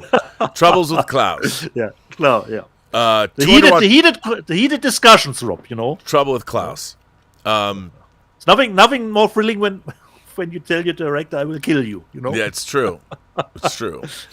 200 Watt Studio says The Apartment is a perfect film. Is what you call a perfect film. The Apartment is quite a perfect film. So there you go. I love that. Castle Grayskull says, can we have a costume party for Halloween? Well, for you, we can. Actually, let me find out. When would that be? Let's announce the Let's Get Physical Media Halloween party. Hang on. October 2025. Let's find out what that day is. Well, the 31st is a Friday. So if we had a Halloween party, it would have to be on the 26th. Sunday, the 26th. But that's okay. We can celebrate Halloween 5 days early. So we're going to have the Castle Grace Skull Halloween party on the 26th of October. Des Doyle says, I'm glad you guys agree about the Outland art. Hopefully Lady Hawk in contact soon. When is the White Devils online premiere, Rob? Ooh, well, speaking of that, I did just get the White Devils new sound mix, and it's really good. It's dope. Okay. It's going to be probably mid-October now, and I'm working on it. And how it's going to be an online premiere using a Vimeo platform, and it's I'm going to charge like $8 for it. I'm going to start making promos now that I have the final version of the movie, which I didn't have in August, which I thought I was going to have. There's a few changes I want to make. I want to maybe do some upgrading to the film a little bit, little bit more post work, but yeah. So it is going to be mid-October now, and we'll charge like $8 because we contractually I can't show it for free. I have to charge something for it. Yeah. So yeah, it's gonna be fun though. Is this like a watch party, or is everybody? No, you can watch it. It'll be available to watch at your leisure for like 24 hours. Okay. So, nice. But I will be having I will be launching the premiere. So I'll be there. Like I'll make it a watch party. But I don't want perhaps a Q&A afterwards. Yeah. There'll be a Q&A. I don't want to be people chatting. I want people to watch the movie. No, exactly. So, exactly wrong. Yeah. So, Des, I will keep you informed. Stub McShave says, I'm interested in the Charlie Sheen documentary that releases soon on Netflix. It looks amazing. I can't wait to see it. He seems to have cleaned up a bit. Do you think there's any chance he may have a resurgence and a renewed career within 10 years, or is he forever persona non grata in Hollywood? No, I don't think that Charlie Sheen is really persona non grata. He just did stupid shit. And of course, he got himself. He's HIV positive. But it's actually what makes Charlie Sheen Charlie Sheen. Yeah, that's the thing, and everybody kind of likes him. So yeah. 200 Watt Studio says that Halloween tag should have been "Prepare for the Ha-mageddon" because it's about clowns. That's funny. I like that. So we are all caught up. Okay, so you can take a break, and I take over with the live chat readout from 2 weeks ago. From 2 weeks ago. I will turn it over to you. And by the way, we've had an uninterrupted stream. Fingers crossed. Fingers crossed until now. Previously on Let's Get Physical Media, Enrique Cadaba, all those Wenders films are great, but you also got to balance it with your inner trash panda. Like Risco always said, a movie diet, You need to watch almost everything. Cult Cinema. He says, I have self-esteem issues myself, but the Post-Geek Singularity makes me feel like I belong. That's always nice. You've always belonged, sir. Yeah. Matt says, I agree, Bring Her Back is still the best horror film of the year. Matt, you and I are a shuttlecraft in the same shuttle bay. Brandon Collins says, with the way weapons holding, it could end up with 275 worldwide. That's huge. Certainly, and I think you're right on the money. That could be around that ballpark when it ends. Or perhaps even a little bit more. Riders of Stake. Jurassic World Rebirth doesn't deserve that, but it made it. It probably is now at 850 worldwide. Cult Cinema asks Matt, do you think I will like Bring Her Back, given the fact that I'm a 70s and 80s horror guy? Can't answer that, Cult Cinema. You have to watch the movie for yourself and find out. The Alex Sorber. Superman, the most successful flop in box office history. I would say it did fine. It did fine at the box office. Pete and Cart, I've just realized that I see Bob more than I see my kids. Which is a good thing. Matt, is it though? The Eddington, the movie, the new movie from Ari Aster. The Eddington third act was badass action, and I liked it overall, but it tried to go in so many directions. Yeah, like I said, we need Rob to edit it down to more condensed theatrical version. We already got the extended cut of Eddington. And of course, Alien Earth started, and a lot of people chimed in. Major Chai. Alien Earth was meh for me. I admit I finally watched Alien Romulus before I start Earth. And we go on. Planet 6288 says, Alien Earth did not work for me. Turned it off after 10 minutes. After 10 minutes? Come on, after 10 minutes already? Okay. Vex Wuther says, meh for Alien Earth. I'm going to give it a chance. I'll keep my expectations low. I think the judgment is still out. Still interested in the show. Still looking at what, but like Rob said, we need to give it the full season before we know where we land on it. Ruler said, I'm a Terminator Salvation apologist. At least they took it forward and did something original instead of stopping something in the I past. agree. I think Terminator Salvation has aged quite well. Yeah. Major Chai, considering Alien Earth, the production design was good, but none of the characters were really compelling, even Timothy Olyphant's character. But I find actually Kirsch is probably the best. Marvel Star Wars fanatic. I saw Nobody 2 on Thursday. That was a lot of fun. Bob Odenkirk kicked some ass in that. I hope so. Tom Jr. Jackson, or moderate. I got bored watching episode 1 of Alien Earth. I felt the whole first episode was boring. Okay. Really? Hassan Chavez, the cast. No, you said that. Hassan Chavez, the cast looks awful. Sorry, they're not bad actors, but they lack presence. The movies had better actors.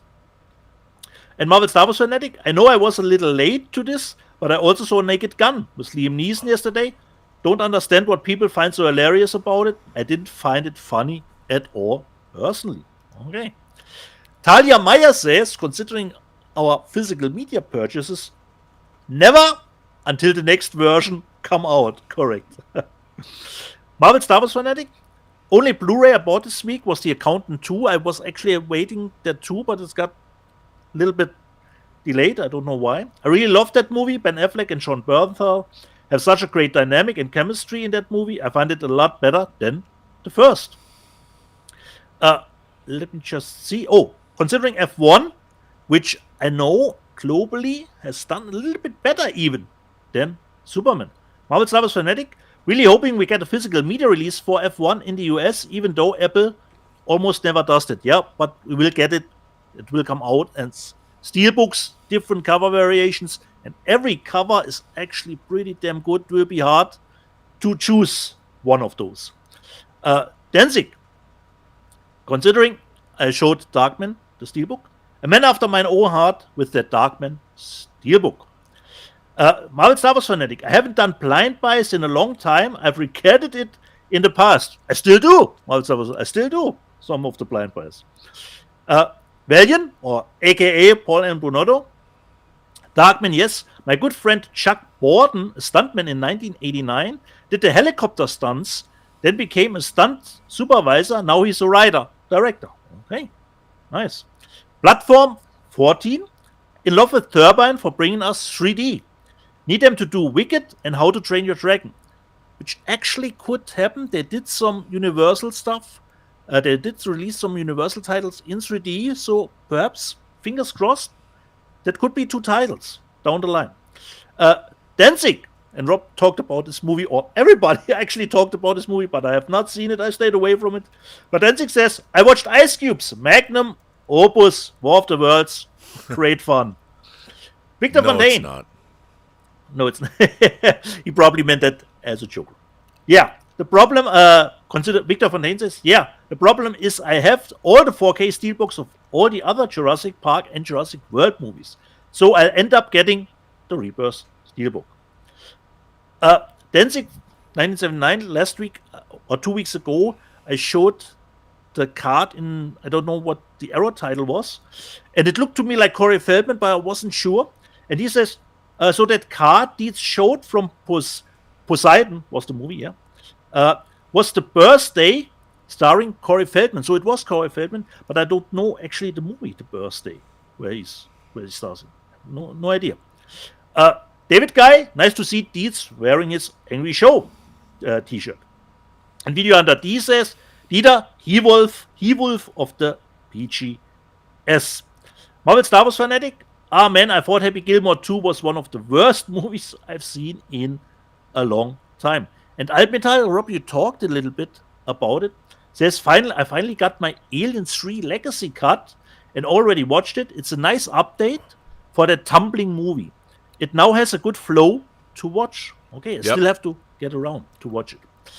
And Rob, those people in the chat, unbelievable. The courage that they possess. Larry Reed, I love Free Enterprise. The courage of those people. Unbelievable. Well, thank you for that. I appreciate that. Alexandru Sima, greetings and love from Romania. Nice. And Major Chaija, Rob showed it. That Steelbook for High Tension is amazing. Played out. I'll watch any with Micah Monroe when I saw a shuttlecraft in the same shuttle bay. And the Brujo reminded me that when I watched Wake in Fright, I should watch the documentary Hotel Coolgardie, but I still haven't gotten around to watch Wake in Fright. Secular Monk 676527.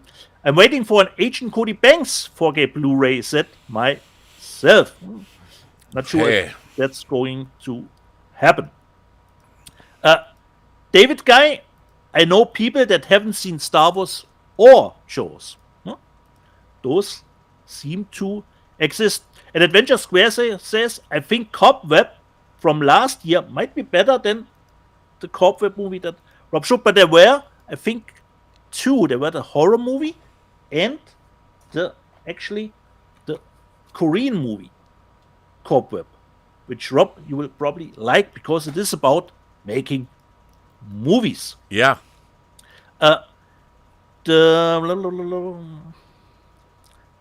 Wait, I lost the train of thought. Oh, correct. The Teenage Mutant Ninja Turtles release, since it's 2 weeks back, I have to remind myself what the live chat was about. The first movie I'll still watch. The other 2 were a shit show. That came from Clark Bronson. Adventure Square, the latest Teenage Mutant Ninja Turtles animated movie was pretty well made. Yeah, totally. Major Chaija, I saw Teenage Mutant Ninja Turtles last night and I had fun seeing it again. And Secular Monk, I mean, if they released the 90s Super Mario Bros. On 4K, they should release the Turtles. Victor Fontaine, with all the trash in Dieter's collection, the Turtles are the one he refuses to buy. What the fuck? Yeah, have to draw the line somewhere. I said, perhaps it's a Schnäppchenpreis. Later. The Turtles are the Goonies of the 90s. Mieli. Las Vegas is betting if we lose Dieter during the live chat. I hope I'm still live. Played Out, Death Wish 3, is that the one with the bazooka? I think so. It is Death Wish 3, which contains the bazooka. Played Out, considering Rob showed in the news section the movie Revealer from Shudder, I thought Dietz would buy this the instant I saw the cover.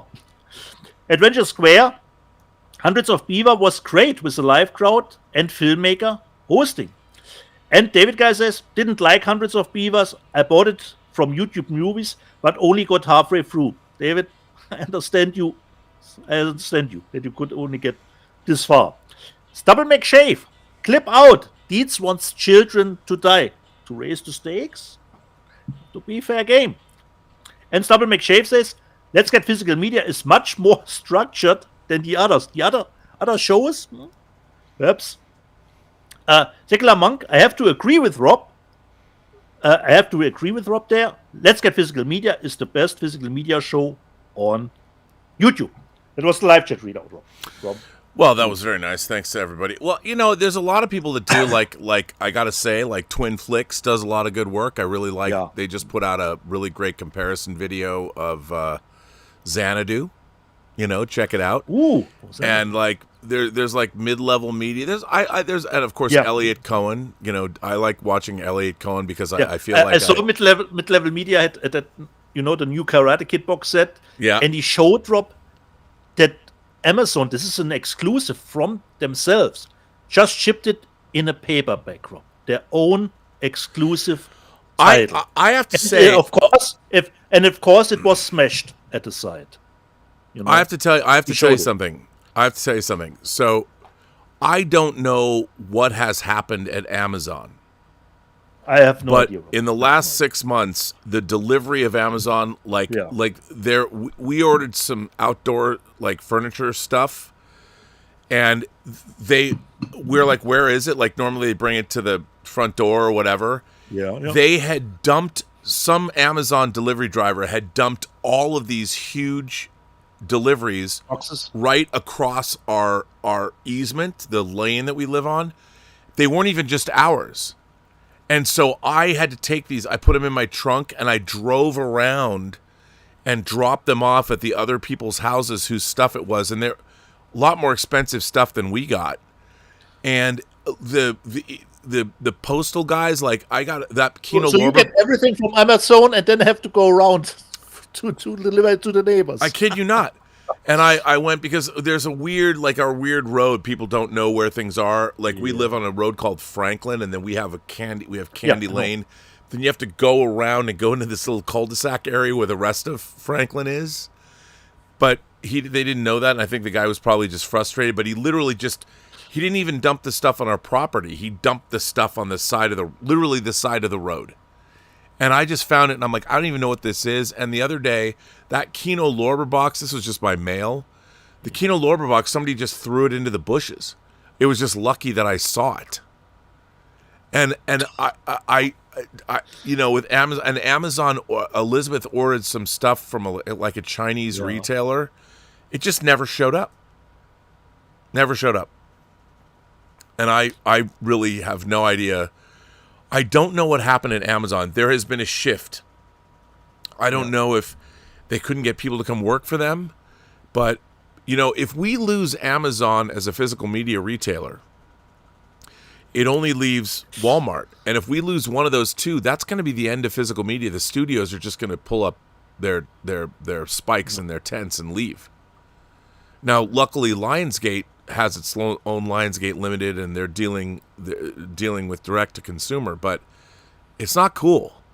Whatever's going on, I don't presume to understand it. I don't like it, and I don't know what's happening. But it's really weird. Karate Kid box set is an exclusive from themselves, and they shipped it to mid-level media in a paperback. That's it. But they don't know.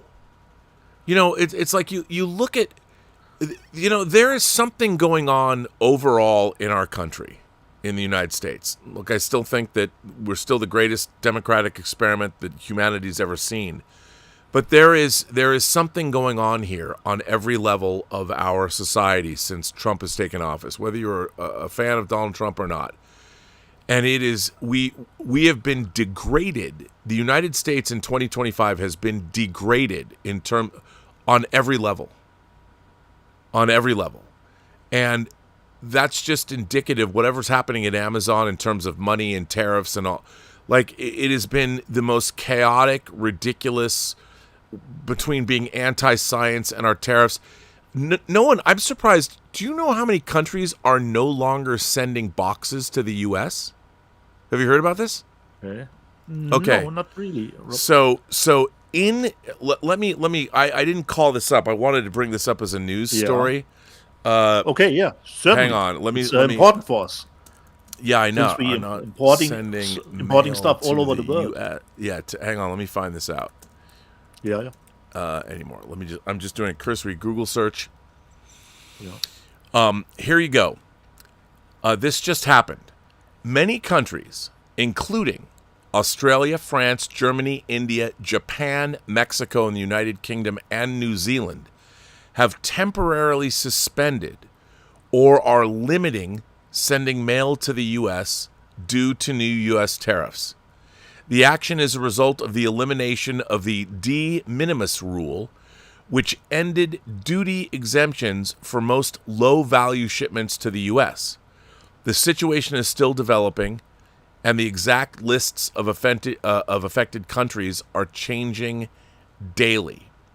Now, this is an article from USA Today from August 28th. Yeah. And let me read this, because more than 30 nations have suspended some partial shipments to the United States in preparation for new tariff rules going into effect this week. A UN agency responsible for the postal sector said that on August 26th, more than 24 of its member states had suspended goods consignments to the United States, citing uncertainties over new tariff policies starting on Friday, August 29th, which is last Friday, and their potential effects on transit services. The pauses are in response to President Donald Trump's decision in July to sunset the de minimis trade agreement.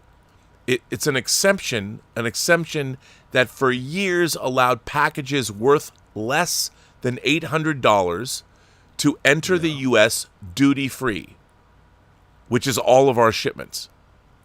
In 2024, de minimis shipments coming into the United States were valued at more than $1.36 billion, according to Customs and Border Protection. The UN's Universal Postal Union, which promotes cooperation between postal services of its 192 member countries, said the changes will entail considerable operational changes for postal operators around the world. The agency said in a statement to USA Today that it could not name the 25 countries they say are suspending services, adding that the nations communicated with the agency via their internal emergency information system. However, many nations' postal services and international shipping companies have already announced their suspensions and restrictions of shipments to the U.S. publicly. They include Australia, which is Imprint and Umbrella, Austria, Belgium, Bulgaria, Cyprus, Chechnya, Denmark, Estonia, France, Germany, which is Cape Light, and luckily Cape Light does international releases too in the US, The US Greece, themselves. India, Italy, Japan, which means no Amazon Japan, Latvia, Liechtenstein, Lithuania, Malta, Moldova, Montenegro, Norway, Poland, Portugal, Serbia, Singapore, Slovenia, South Korea, which is your Korean imports, Spain, which is Amazon Spain if you're going to buy something there, Sweden, Switzerland, Taiwan, and Thailand. Bosnia and Herzegovina's 2 postal service carriers said they stopped accepting international postal items addressed to the United States on August 22nd. DHL Parcel Germany and its domestic arm, Deutsche Post, paused the acceptance and transport of business customer parcels via the postal network to the U.S. as of August 23rd due to the tariff policies going into place as de minimis ends. While many nations' postal services and several international shipping companies hit pause, others have carved out some exceptions or issued updates. Japan Post on August 25th said it would suspend accepting some postal items to the United States, with an economic official telling Reuters the move would have only a limited impact on users. South Korea's Post said last week customers will be able to send packages through its partnership service with UPS. FedEx's Australian business on October 26th said it also continued to accept and transport shipments to the United States, while New Zealand's Post resumed shipments on August 28th due to a new commercial sending option. The de minimis exemption refers to Section 321 of the Tariff Act of 1930, which allows the Secretary of the Treasury to waive some duties or fees where it is more inconvenient to collect tax than the revenue would be worth. In practice, the policy allowed companies to ship low-value packages to the U.S. tariff-free. The Trump administration said in April, before the executive order ending the exemptions, that Customs and Border Patrol processes over 4 million de minimis shipments into the United States each day. The exception has been the subject of back and forth over the past few months between the Trump administration and China, and it hit an early speed bump. The August 29th deadline comes after a few months after the loophole was closed on May 2nd for imports, specifically from China and Hong Kong, where behemoth low-value retailers like Shein and Temu ship a significant portion of their products from. Over half of all packages with de minimis exemptions come from China, and more than 30% of all daily packages shipped under the de minimis are from Temu and Shein, Reuters reported in February. So, I don't know what this means for physical media. Everything, Rob, everything under $800 you could send to your country tax-free. Tax-free. Before that. Yes. Okay. Now, here's the thing.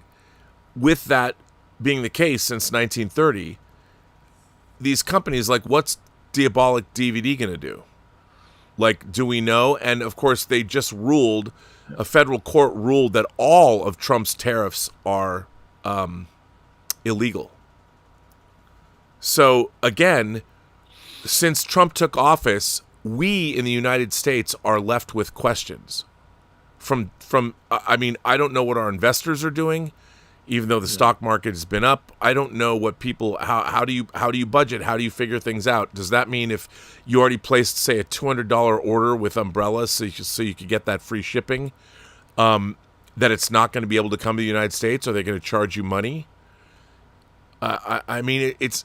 I think, like everything else since Trump took office, it's very haphazard, and you've got a bunch of people that aren't thinking things through because they're inexperienced. His entire cabinet is people that really, I don't think, are qualified to do their jobs. But on the other hand, other people would say that he's trying to shake things up and change things. The problem is, the only people that have been shook up and changed are us, the United States. We're paying the tariffs. We're taking the brunt of all of this. And so the real question is, are we still going to be able to get discs? Let's see how this will shake out. I mean, if I buy something from Amazon UK, which I buy a lot from Amazon UK, although I'm buying less because it's not reliable, Amazon's an American company. If I buy from a subsidiary in England, am I now going to get taxed on it because it's coming from England? If I buy something that's only, like that Sunset Boulevard disc I got, was only out in England. It's not out in the United States. Yeah. I mean, the whole point of tariffs is to encourage manufacturing to come back to the United States, which I get. When I go from my perspective, Rob, like I said, when I order an American title, just like Bring It Back, something like that, I have to pay the shipping and, of course, the custom tax immediately at Amazon. Yeah, we don't have that. For me, this is actually a normal situation. When I order something from America, we had a very small amount. I think $30. Under $30, it was tax-free until 3 or 5 years ago. And then they started, no, there is no barrier anymore. Every title or everything that you ship from the States, you have to pay taxes. That's why I look to put 2 or 3 titles together. That it will so that the shipping cost will not be that much more, and then it partially that every title has around the same shipping cost, you know. My only problem is that that's not something we've had here. So all these things that are being implemented now in the United States, no one's thought them through. So when these things are implemented, no one knows what to do. And that's the real problem, is that there's nowhere to go. Well, what does this mean? Like, there's nobody to ask. So in my case, I know this, that a guy shipped me a model from Norway, and he was getting rid of some of his models, and I got a model from him, and it cost me $95 to ship it here, which is a lot. And like you said, Rob, when I order something from Umbrella, I put enough titles into it so I have not to pay the shipping costs, but I will have to pay the tax for it. You know, well, the problem is everything is so haphazard that you don't know. I mean, the worst thing that you can do is to leave people questioning, what am I supposed to do? Yeah. And of all the things that we've seen happen since Trump took office for the second time, is his administration from a daily basis, nothing sticks. One day there's tariffs, one day there's not. I mean, the whole time there's been dates that have been changed. People don't know. And I understand that the idea of tariffs wanting to bring back manufacturing, but in our specific sphere, there is not a Blu-ray and 4K disc manufacturing center in the United States. The only one that exists is in Mexico. So in our case, and the reason there's been so many shortages of Steelbooks, they're not manufacturing enough, and then there's no plant that they can go to manufacture more quickly. So everything is up in the air. And of not manufacturing enough, Rob, you know. Well, but that's what's going on. And the thing is, no one's going to build a disc manufacturing plant in the United States. Yeah. They're just not going to do it because there's not going to be discs around very much longer. And it's like everything else. You might be able to bring manufacturing back to the United States, but you think people are going to work there? No. You know, it's funny. I just heard they were building a multi-billion-dollar offshore wind farm in, I want to say it was Connecticut. And it was 80% complete, and it's got all these union laborers working, and everyone's getting paid. They were building up the ports to service. It was an infrastructure deal that was amazing, and it's 80% finished. And the Trump administration rescinded the budget for this project because they don't want to support clean energy, which is dumb. But anyway. So this gigantic project that was employing all of these people just ended. So these union laborers are out of work. Everybody that was rebuilding the ports that were going to service this offshore wind farm, they're out of work. Everyone's out of work because somebody says, no, we have to support fossil fuels, which are a declining and diminishing resource anyway, you know, because the people that want the oil industry wants to keep making that money, when really that's an industry that is going to end. It's frustrating to watch. It's really angering to see these ridiculous decisions being made where no one's actually considering the ramifications, and the people that are making the decisions don't think these things through. And then we're all left wondering, well, wait a minute, why would you leave a giant wind farm that's going to power hundreds of thousands of homes that you've been building for years, that money was already voted for, and you're just going to stop building it right before it's finished and leave it what? I mean, why not finish it and let it run and keep people working? The decisions that are being made in this country are it's ridiculous. It has diminished us on so many levels, it's frustrating. And I'm not even talking about politically. I'm talking about as people that are trying to live their lives and do good business on a daily basis. We don't even know what the fuck is going on. And in our little space here, how do you know, should I make pre-orders? Can I get them? Yeah. We have countries that are no longer, I mean, they talked about how many things that we're getting in per day. I mean, why change an act that's worked perfectly well because they think, oh, we're going to make more money? Everybody thinks they're going to make more money off the American consumer. I don't understand. The American consumer isn't making more money. We're just being charged more money across the board. How is that supposed to work? It's frustrating. Yeah. Yeah. But I Totally need to go, understand. man, because I'm going to go see Jaws. Yeah. Yeah. That's the awesome thing, you know. So, Rob, on my end, jede Person, or do we have some super chats left, Rob? Not that we jump let off me too see. Quickly. That is a good question. We forget. We some. do have a few. Yeah. Walter Whitewalker writes in and says, so I know Alien has an anti-capitalist message, but to me it almost seems more like an anti-communist message without the government.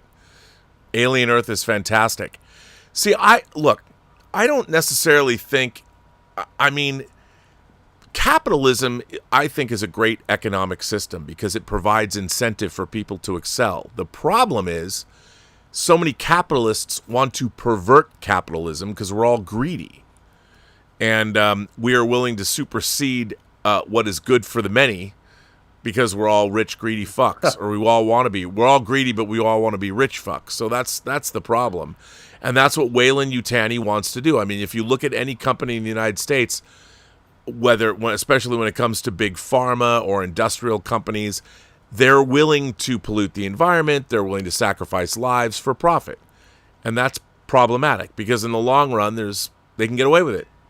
Who's going to hold them accountable? Everybody wants to get rich. The shareholders are happy. It's too bad. I'm still a capitalist. I don't think socialism and communism work because at the end of the day, they take away the incentives for people to work. People should be rewarded for their efforts. And when you take away those rewards, what are you left with? Corruption, man. But anyway, on that note, That was the last super chat. that was it. That was the last super chat. Okay. So an my end, Rob, jede Person, die du triffst, hat eine Geschichte zu erzählen, die du noch zu hören hast. Alles, was du tun musst, ist zuhören. Every person you meet has a story to tell that you have yet to hear. And all you have to do is listen. I want to thank everybody for generously supporting this channel. Actually, YouTube just kicked me out and wants my credentials again. What have we I love done? YouTube. I know. I mean, in the middle of a show is broadcasting and they're kicking me out. Yeah. But I want to thank everybody for generously supporting this channel via Super Chats and Tips. I want to thank our moderating staff. Thank you all very much for doing that. And you guys are the best. I don't know what more I can say other than I love doing the show with you, Dieter. I love doing the show. Me too. And we will be back next week. And who knows? Or probably not, Rob. You have that thing that you need to go to Las Vegas. No, I think that's the week after. Oh, okay. Yeah. So, and then I think I'll be back tonight doing a whatchamacallit. Yeah, I think I'll do observations tonight. Yeah. So, probably. I hope. Nice. And on that note, I guess we can get the hell out of here. Yeah. Of course, the Get problem well soon, Max. the problem get well soon. Get Max Allen Collins. Get well soon, Max. You can't leave us hanging because we need the C wing to make some money to and get rid of the bodies. What are we going to do without that? Yeah. And on that note, everyone, we'll end this stream. See you next week. And there we go. We're out. That was fun. Okay.